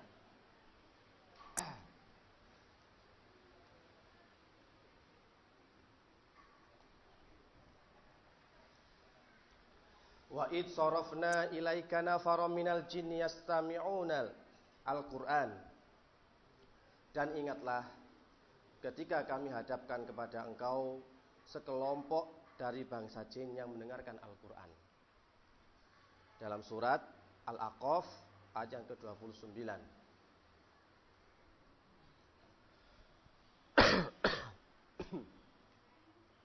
Kemudian dalilnya lagi adalah surat Jin ayat yang ke-6. Wa annahu kana rijalun minal insi ya'udzuna birijalin minal jinni fasaduhum rahaqa.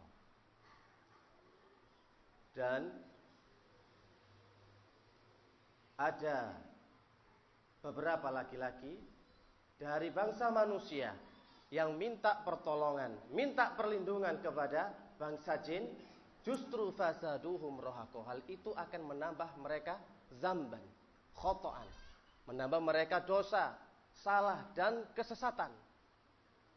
Dan ini juga bantahan ya bagi mereka yang beranggapan boleh bekerja sama dengan jin Islam selama ada manfaat, mungkin untuk menyembuhkan penyakit, ya mungkin menolong kebutuhan kaum muslimin. Okelah kita kerjasama, toh untuk hal yang positif. Mereka nggak tahu ayat ini. Kalau ada orang yang bekerja sama minta pertolongan kepada bangsa jin, justru jin itu akan menyesatkan mereka. Syubhat mereka semakin penuh, tidak mendapatkan kebenaran, sulit menerima kebenaran. Tersesat mereka semakin jauh dengan pemahamannya karena tidak dilandasi dengan ilmu. Berapa banyak orang yang tergelincir seperti ini? Bolehnya bekerja sama dengan bangsa jin karena mengambil manfaat, memberikan manfaat. Dan ini banyak sekali terjadi. Dan jin itu bisa membaca orang-orang yang pengen punya niat semacam itu. Ketahuilah, ikhwani fillah barakallahu fikum, Allah itu melihat hasilnya. Ya. Melihat hasil itu nomor belakangan. Tapi yang terpenting adalah prosesnya. Proses itu lebih penting dan lebih bernilai di hadapan Allah ketimbang hasil.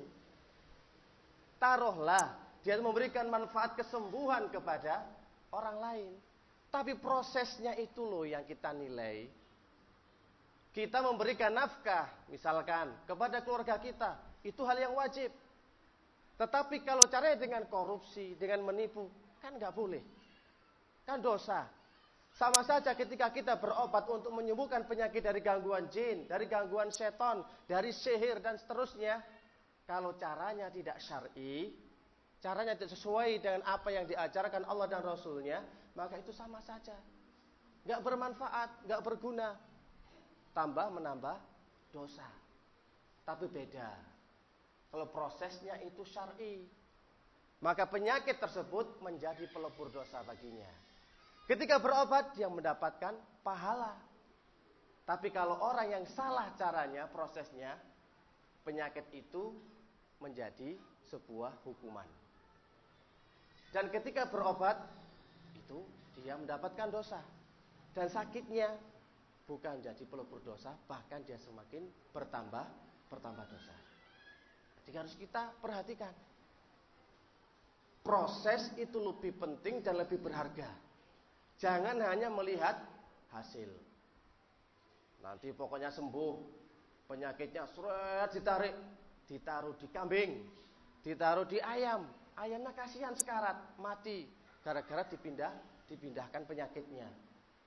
Naam, sembuh orang ini, tapi mendolimi yang lain caranya.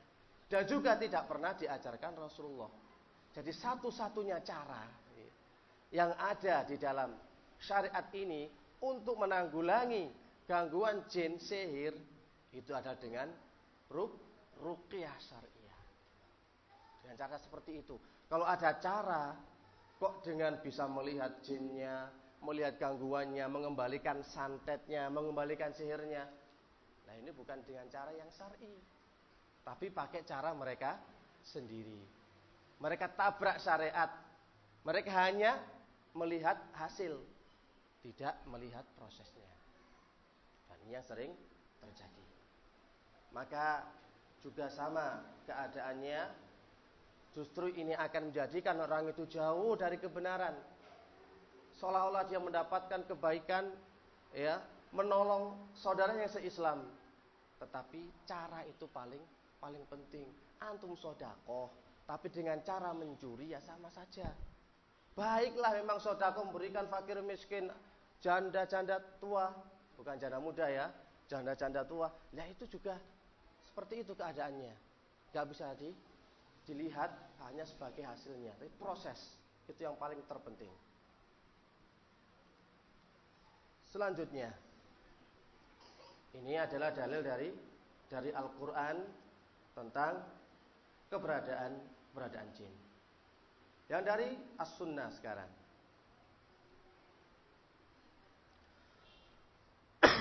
Wa fi sahihaini, dari sebuah hadis yang diriwayatkan Imam Bukhari dan juga Imam Muslim dari hadisnya Abdullah bin Abbas radhiyallahu taala anhuma.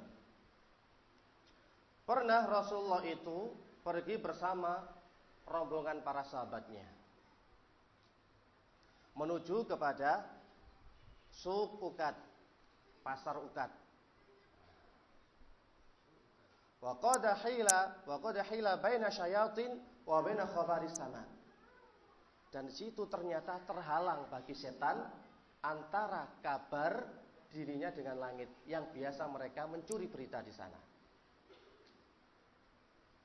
Ternyata tiba-tiba mereka dilempari oleh bintang-bintang sehingga mereka kembali kepada saudara-saudaranya, kepada kaumnya, kepada teman-temannya. Faqal, para setan itu pun berkata, malakum, ada apa dengan kalian? Kenapa kalian kembali? Kalian kan sudah ditugaskan untuk mencuri kabar berita dari langit. Tapi kenapa kembali? Mereka menceritakan, kami dilempari bintang-bintang dari langit. Wah, apa yang menyebabkan demikian? Ini menjadi pertanyaan besar bagi bangsa jin dan setan.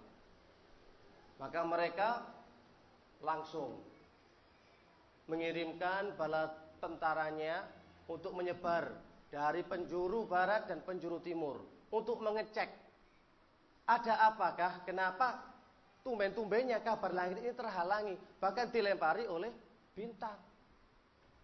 Nah, disitulah ternyata mereka mendapati Rasulullah SAW sedang melakukan sholat subuh bersama para sahabatnya. Falamma sami'ul Qur'an istami'u lahu. Ketika mereka mendengar bacaan Quran, mereka benar-benar dengan seksama memperhatikan bacaannya dari Rasul SAW.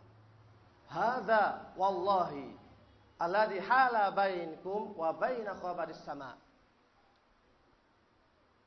Ini demi Allah ya ini hal yang bisa menghalangi kami dengan kabar dari langit, yakni bacaan Rasul sallallahu alaihi wasallam ketika salat subuh. Mereka pun kembali kepada kaumnya dan menceritakan, ya qaumana inna sami'na qur'anan ajaban yahdi ila rusdi fa amanna bi. Wahai kaumku, ya, kami sesungguhnya mendengar suatu bacaan yang menakjubkan, yang mengherankan, yang memberikan petunjuk ke dalam kebenaran, dan kami pun beriman kepadanya. Maka turunlah ayat surat Al-Jin. Qul uhiya ilayya annahu istama'a nafarum minal jinni, dan seterusnya. Kita lihat ya, setan yang awalnya ingin mencuri kabar dari langit, di tengah perjalanan ternyata hal itu terhalangi. Dicari penyebabnya, oh ternyata Rasulullah lagi sholat subuh bersama sahabatnya, dan mereka ini ternyata yang menjadikan kami terhalang. Maka sebagian kembali kepada kaumnya. Mereka menyatakan iman. Yang awalnya ingin mencuri berita, mendengar bacaan Al-Quran, mereka ternyata tahu, yahdi ila rusdi. Oh ternyata bacaan ini menunjukkan kepada kebenaran. Maka kami pun beriman kepadanya. Jadi tidak semua jin itu semua jahat ya, setan. Ternyata bisa beriman ketika mendengarkan bacaan Al-Quran. Dan sama keadaannya, bisa jadi ya di forum ini jin itu ya juga mendengarkan kajian masalah dunia mereka. Ya mereka tentu tertarik atau juga merasa dunianya diobok-obok. Apa mereka itu terima? Wah, di sebagian memperhatikan. Kalau benar, di sebagian ada yang tobat. Sebagian lagi, wah pengacau ini. Kajian model apa ini? Jin itu kok diobok-obok dunianya. Banyak yang tahu, akhirnya mereka menjadi lemah keberadaannya, dan kita bisa mengetahui apa yang bisa menyebabkan mereka itu kalah dan seterusnya. Maka dari beberapa adilah-adilah ini, ya tentu kita tidak baca semua ya, bahwasanya al-jin itu memang benar keberadaannya. Bukan sekedar cerita. Bukan sebagaimana difahami oleh sebagian ahli filsafat yang mengingkari keberadaan jin. Bahkan fenomena kesurupan juga banyak mengingkari. Dokter pun sebagian juga sama. Ada apa dengan kesurupan? Diteliti, dicari penyebabnya, nggak ketemu. Tapi hal itu ada. Maka salah satu ya ciri dari orang beriman adalah meyakini tentang keberadaan jin. Dan mereka yang mengingkari, wah bisa-bisa dihukumi kafir. Tapi tentu ada rinciannya lagi. Selanjutnya, Mimma khuliqatil jin, dari apakah jin itu diciptakan. Jadi ini muasal penciptaan jin. Innal ayal Qur'aniyah wal ahadis, itu banyak sekali dalil dari Al-Quran dan juga dalil dari As-Sunnah, itu banyak. Yang pertama dari surat Ar-Rahman ayat ke-15. Wa khalaqal janna mim marijim minar.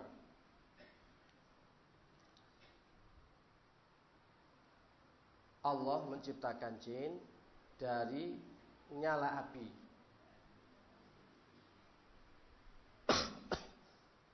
Wa qala Ibnu Abbas mim marijim minar, artinya adalah min khalisin nar, dari inti api tersebut, dari api yang murni, yang bisa kita lihat. Ya api-api itu yang menyala, itu asal muasal penciptaan jin. Dan dalam ayat yang lainnya, al-janna khalaqnahu min qablu min naris samum. Jin kami ciptakan sebelum penciptakan Nabi Adam dari neraka, dari api yang sangat panas. Kalau yang pertama dari api yang murni. Kalau yang kedua dari nyala api yang panas. Dari panasnya itu nggak bisa dilihat. Jadi antum kalau tahu api yang menganga, yang menyala itu kan nanti ada api yang bisa dilihat, ujungnya nanti api yang nggak bisa dilihat, itu yang paling panas. Jadi dari dua hal itulah asal muasal penciptaan bangsa jin. Nah, kemudian ada pertanyaan. Idza kanatil jin makhluqah minan nar, kalau ternyata jin itu merupakan makhluk yang diciptakan dari api, terus bagaimana nanti kalau jin kafir disiksa dengan api pula di neraka? Apa mereka juga merasakan panas? Nah, seperti itu toh. Taruhlah ya, kita menerima. Naam, kita akui, yakini jin penciptaannya dari api. Tapi kenapa nanti juga masih diadab dengan api?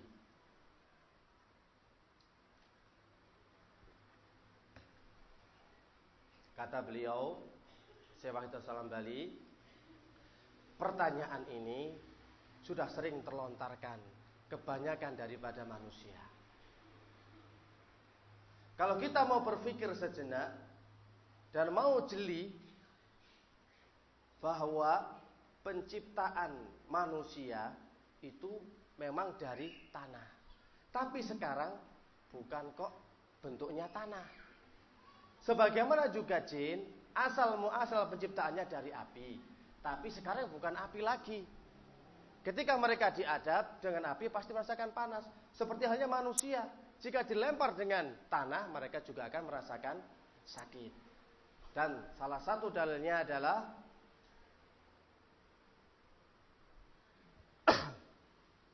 hadis yang diriwayatkan oleh Imam Nasa'i. Ketika itu, anna Rasulullah sallallahu alaihi wasallam, adalah Rasulullah sallallahu alaihi wasallam kana yusolli. Beliau sedang sholat.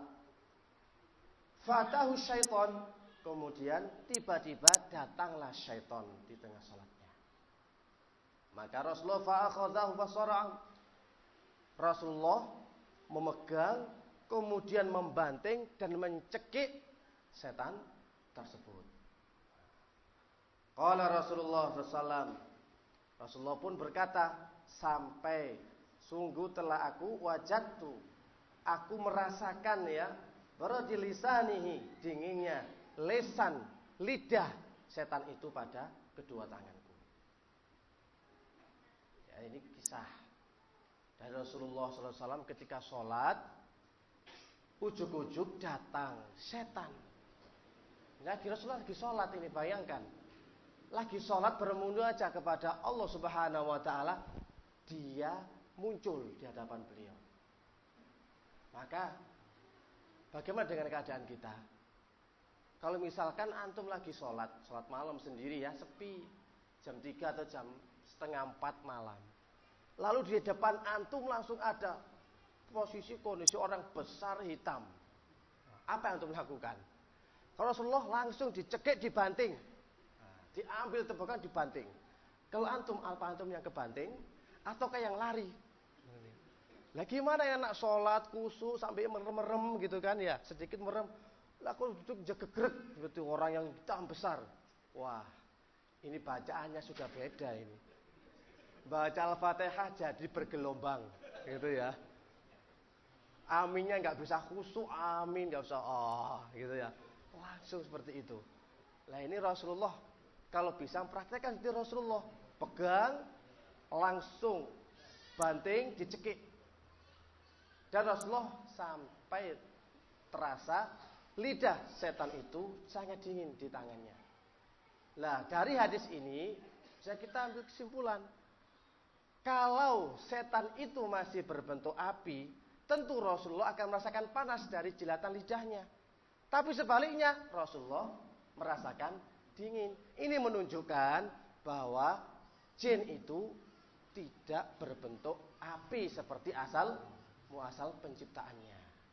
Dan masih banyak adilah di sini. Ya, ada berapa 3 atau 4 lagi yang menunjukkan kalau setan itu hanya asal muasalnya saja dari api dan sekarang tidak lagi. Nah, faedah yang pertama. Yang kedua, terkadang kita itu merasa bersih, seolah-olah setan gak berani dekat, gak berani dolit, sehingga kayak kita itu gak ada setan atau jin yang berani ganggu. Nah ini selevel Rasulullah loh ya. Rasulullah sholat, setannya aja masih menampakkan diri berani. Lah antum punya anggapan kalau kita ini sudah seperti ini, wah setan gak berani muncul, setan gak berani goda. Kita sudah orang soleh, orang bertakwa, mungkin lihat jenggot kita sudah lari setannya.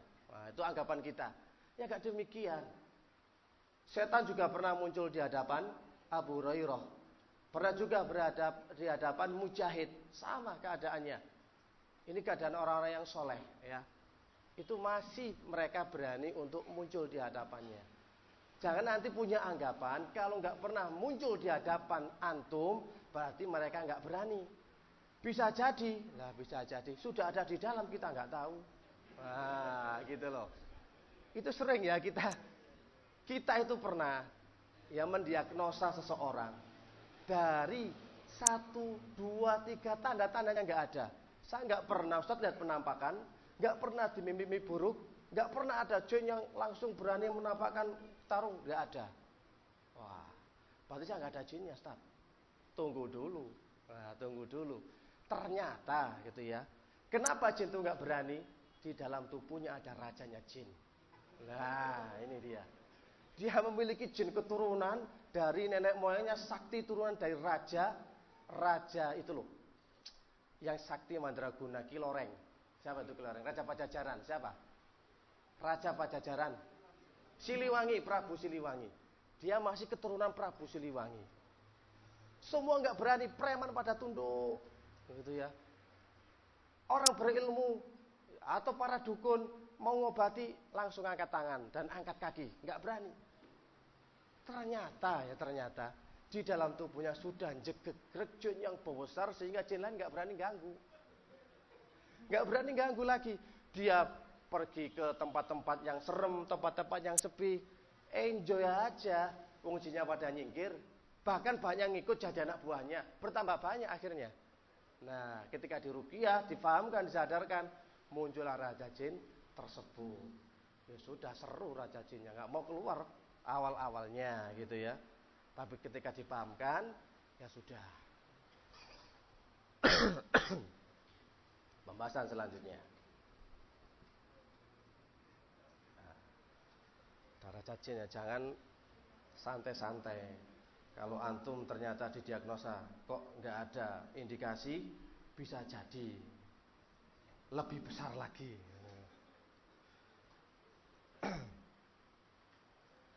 Kemudian anwaul jin kemarin sudah kita singgung sedikit. Bagaimanakah beberapa macam-macam jenis jin Yang pertama jin yang memiliki sayap dan bisa terbang. Jin ini mengganggu kepada pertama. Kepada siapa mereka? Para paranormal, para dukun. Yang kedua, orang yang belajar ilmu kesaktian, kanuragan. Ya. Yang ketiga, belajar ilmu. Ya. Yang keempat, jin turunan. Gitu ya, jin turunan. Dari yang kanuragan dulu, yang bisa berjalan di atas air atau bisa lompat cepat, ya, meringankan tubuh.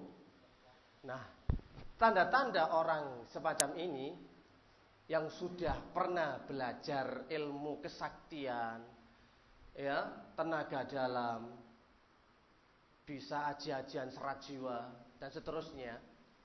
Tanda-tandanya orang ini biasanya tanda-tandanya kepala sering pusing, vertigo, migrain. Itu yang pertama ya. Dan orangnya cenderung susah menahan emosi, cepat naik darah. Gitu ya. Bahaya, iya, cepat naik darah. Itu tanda-tandanya ya. Yang kedua, biasanya dibikin syahwatnya meningkat, libidonya tinggi, pengennya kumpul aja gitu. Nggak peduli istri capek, ya, nggak peduli istri lagi repot sibuk, pokoknya harus dan harus.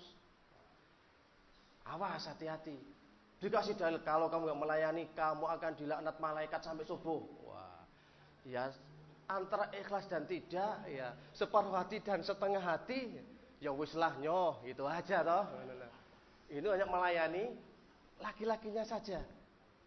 Kita harus cek dulu. Kalau orang itu dulu ya ternyata pernah melakukan hal-hal demikian, ini bisa jadi masih nyantol, masih ada di dalam, masih nyantol. Itu rata-rata, dan ini ya kita di lapangan, ini bukan 1, 2, 10 orang saja, tapi banyak. Ini tajribat yang fakta di lapangan, ya. Bukan berarti orang nanti kalau nggak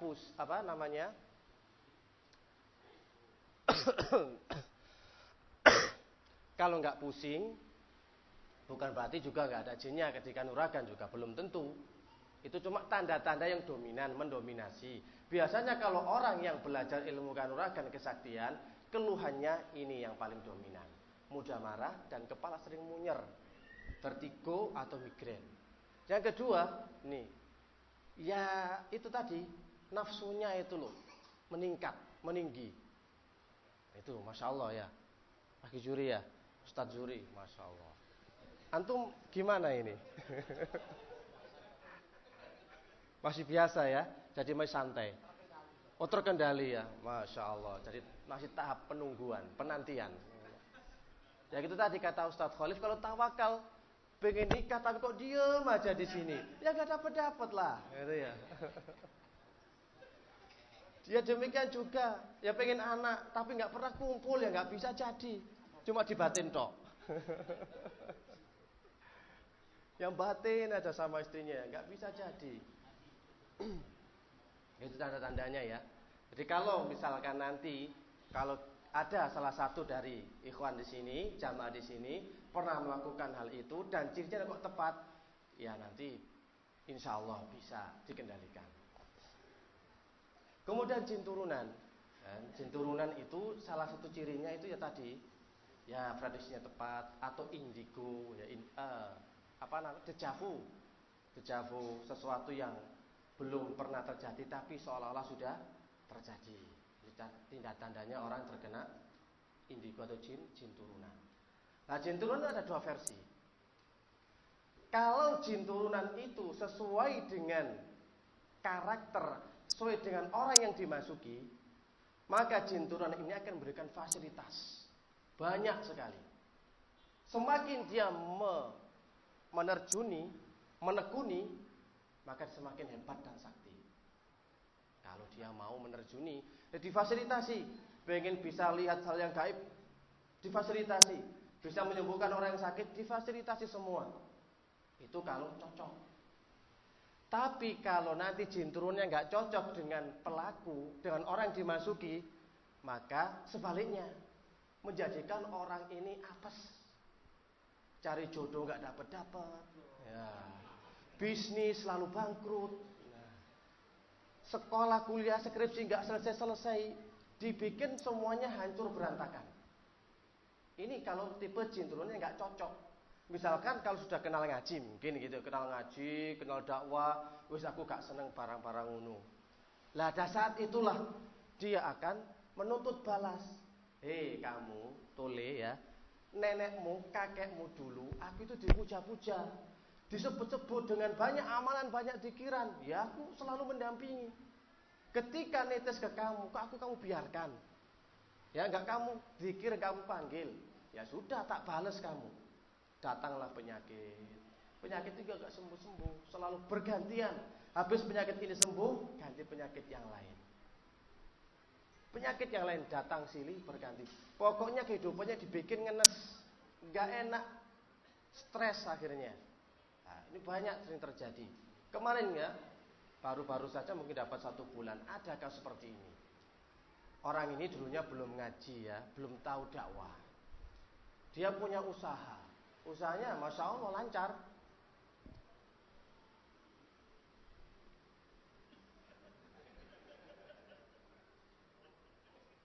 Tujuh menit lagi, Ustaz.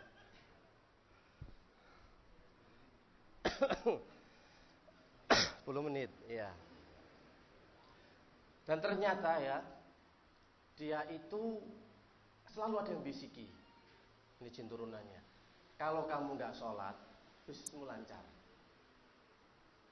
Pembeli pun datang, jadi berganti gitu ya. Lancar bener. Dibikin sholat, kamu jangan terlalu tekun. Rezekimu mampet loh nanti. Itu nggak digubris. Dia saat taat sholat, ngaji, terus beribadah sholat malam, jadi sepi usahanya. Dan ketika itu baru mengenal dakwah ngaji lah ya. Dia terus mengaji, akhirnya dia merasa bimbang, gimana ini Ustadz ya, saya ini tak lakukan terus. Walaupun sudah ngaji, saya akan takut kalau miskin, nggak laku. Dia amalkan lagi, wes aku gak taat maneh, nggak ngaji lagi, Wan, nggak marah menghadiri majelis taklim. Beberapa bulan laris lagi usahanya. Memang diberi ancaman seperti itu, dibisik sama jin turunnya. Suatu ketika sudah mantap ngajinya, wah benar-benar itu dia melaksanakan ketaatan dengan semaksimal mungkin. Langsung usahanya itu kolap. Ada orang beli, dianggap tutup. Ada beli lagi, ada yang seperti ngomong, jangan beli di sini, nggak enak. Nah, hal itu fakta ternyata. Kalau kita mengingkari jin turunan itu yang sudah memberikan tadi fasilitas, memberikan sudah laris, memberikan rezeki, ganti sekarang dimampetkan rezekinya. Jadi ada orang datang, kayak seolah tutup tokonya. Ini belum tentu sihir, belum tentu dibikin orang. Bisa jadi ya karena tadi itu jin turunan yang mangkel, nggak terima karena dia tidak diamalkan lagi dan tidak digubris lagi, disiwak, dipegat, nggak berhubungan lagi. Kita rupiah akhirnya, aku ini loh sudah memberikan kamu rezeki ini dari jinnya, ngomong seperti itu. Sudah tak bikin laris, kok kamu malah taat aja, tidak mau ikut nasihatku. Ya sudah, kamu tak bikin bangkrut. Nah, ketika di ruqyah pun sama. Demi untuk tetap tinggal di tubuh ini, dia ikut ngaji. Dikir pagi petang, ikut dikir pagi petang. Sama seperti jin yang ikut itu ya. Jadi sesuai dengan karakter orang yang ikut, ngaku jinnya. Makanya kok nggak pernah diruqyah nggak mempan. Oh ternyata sama-sama. Bikin ngaji lagi.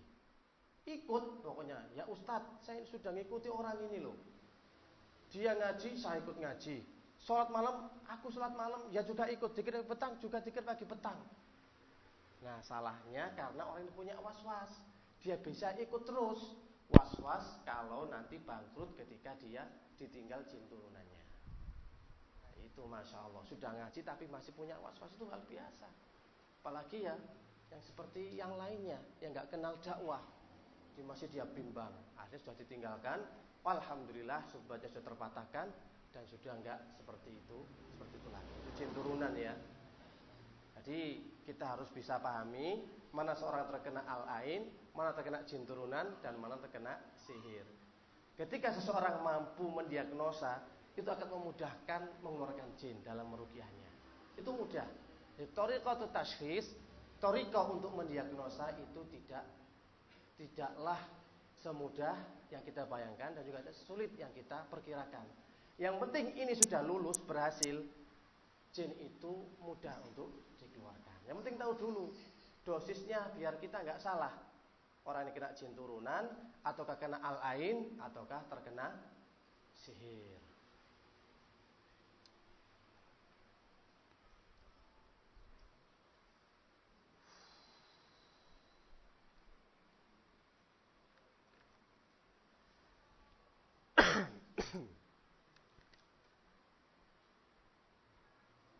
Wes. Ya, Ustaz.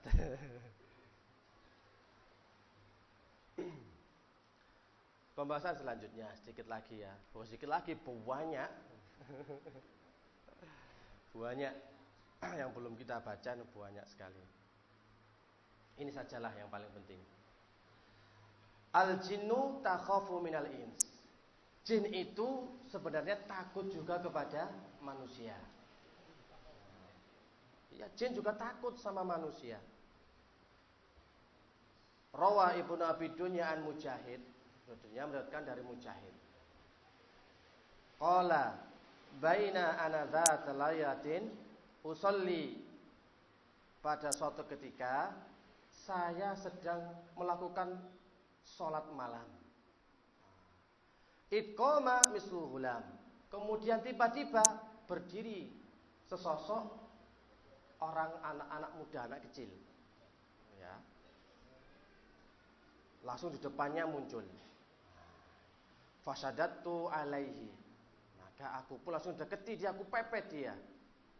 Aku menangkapnya dan fawasaba khalfal haid, sampai dia itu melompat ya di belakang tembok, sampai hatta sami itu aku mendengar jatuhnya dari laki-laki tadi, ya anak kecil tadi, anak muda tadi. Nah, di sini yang bisa kita ambil ya. Ini kan berada di depan Mujahid. Mujahid lagi sholat malam, lalu langsung tiba-tiba seperti Rasulullah tadi ya, tiba-tiba muncul sosok orang, anak muda yang dia mau mengganggu Mujahid. Maka Mujahid pun juga mengikuti Rasulullah. Didekati, dipepet, ingin diambil, ingin dibanting, tapi keburu lari. Sampai terdengar jatuhnya gedebuk seperti itu, jinnya lari, nggak berani. Lah, itulah makanya di sini jin juga takut kepada manusia. Sebagaimana manusia juga merasa takut kepada jin. Dan diriwayatkan juga yang lainnya. Asyaitonu asyadu faraqan. Sesungguhnya setan itu lebih takut kepada kalian. Ya, lebih takut kepada kalian. Maka apabila ada penampakan di hadapan kalian, janganlah kalian takut. Maka dekati dia, pepet dia. Kalau enggak gitu, kamu akan dikuasai oleh jin tersebut. Ini salah satu modal. Ya, kalau antum ingin jadi peruqyah, salah satu syaratnya itu enggak boleh takut sama jin. Gitu Ustaz Zuri ya? Naam. Ustaz Zuri waktu ketika ziarah ke tempat ana, lihat praktek ruqyah gitu ya. Jerit-jerit, langsung ke kamar mandi enggak berani. Saya takut ada bayangan Ustaz. Di belakang ada pocong, ada kuntilanak. Lah ini gimana kalau jadi peruqyah? Belum ruqyah sudah takut dulu sama jinnya. Ini merupakan modal utama. Kalau kita takuti, maka mereka menguasai kita. Tapi kalau kita yang berani, maka jin itu yang akan lari. Terkadang kita aja pergi kamar mandi, itu di rumah kita sendiri yang masih lampu menyala, itu lari. Betul-betul lari. Ujungnya ternyata jinnya di depan pintu kamar mandi. Tak balik lagi toh. Gitu. Sudah lari ternyata ada di depan pintu kamar mandi. Nah disitulah. Ya kalau kita itu takut sama jin malah dikuasai, maka jangan lagi takut dengan mereka. Terlebih lagi para ummahat gitu ya, ummahat. Lebih-lebih lagi kalau misalkan nggak diajak keluar, nggak diajak taklim, nah itu kan juga sama.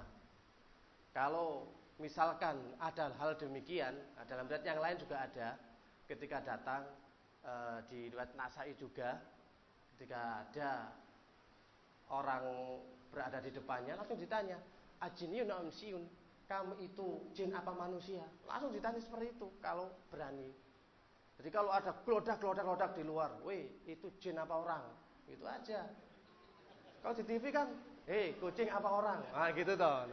Ini juga sama, kok suami nggak ada, gitu ya, nggak ada orang sama sekali, gelodak.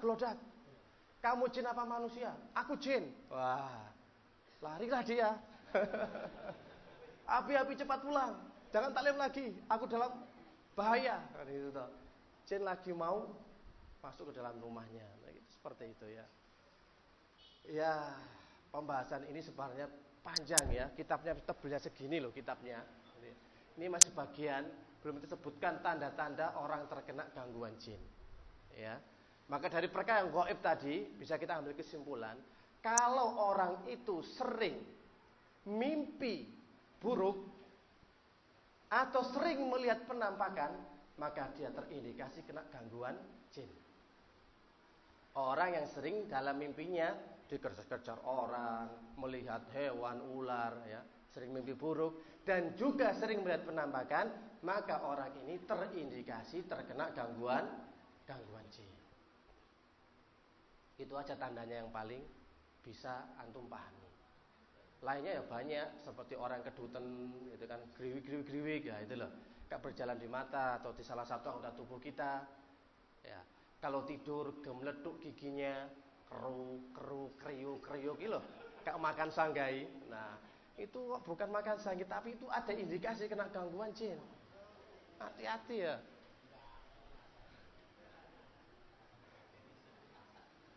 Gangguannya banyak sebenarnya kalau tanda-tanda dan ciri-cirinya.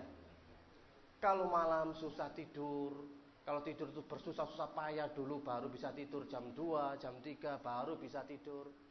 Ataukah sering tidur tapi terbangun, gelagapan, sering tindian gitu ya. Tindian yang nggak bisa gerak itu loh, atau pernah ditindih sesuatu. Ini dalam aktivitas tidur. Susah tidur atau juga gampang tidur. Pelor, nempel langsung molor. Nah, itu juga ya gimana nanti kalau dikit-dikit tidur, lihat bantal nggak tega. Pokoknya setiap lihat bantal nggak tega dia. Di mobil, di bis, pokoknya lihat bantal langsung molor gitu. Iya itu tanda-tanda. Ngaji tuh ngantuk aja gitu ya. Ya untung nggak ada bantal, ganti tembok, nyandar tidur gitu ya. Tanda-tandanya tuh banyak loh. Aduh. Di mimpi-mimpi itu ya, pokoknya sering kayak didatangi atau karena penampakan lihat suara-suara, dengar suara-suara, ya dengar suara-suara yang aneh, kayak ada yang bisiki, kayak ada yang ngajak bicara dan seterusnya. Itu bisikan dari siapa? Malaikat. Gak ada kerjaan malaikat bisiki antum. Kerjaannya punya tugas dari Allah gitu ya. Kalau jin dan setan tuh mesti bisiki kita. Ya. Sudah kawan ya? Wah, sudah melebihi. Sudah ya? Tanya jawabnya kapan? Gak ada tanya jawab?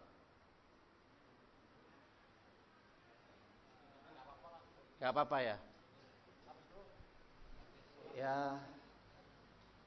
Ya dengan keterbatasan waktu, ya afwan kalau ya wis, kalau memang banyak materi yang belum tersampaikan, ya fa insyaallah akan dilanjutkan mungkin pada pertemuan yang akan datang jika memang Allah menghendaki.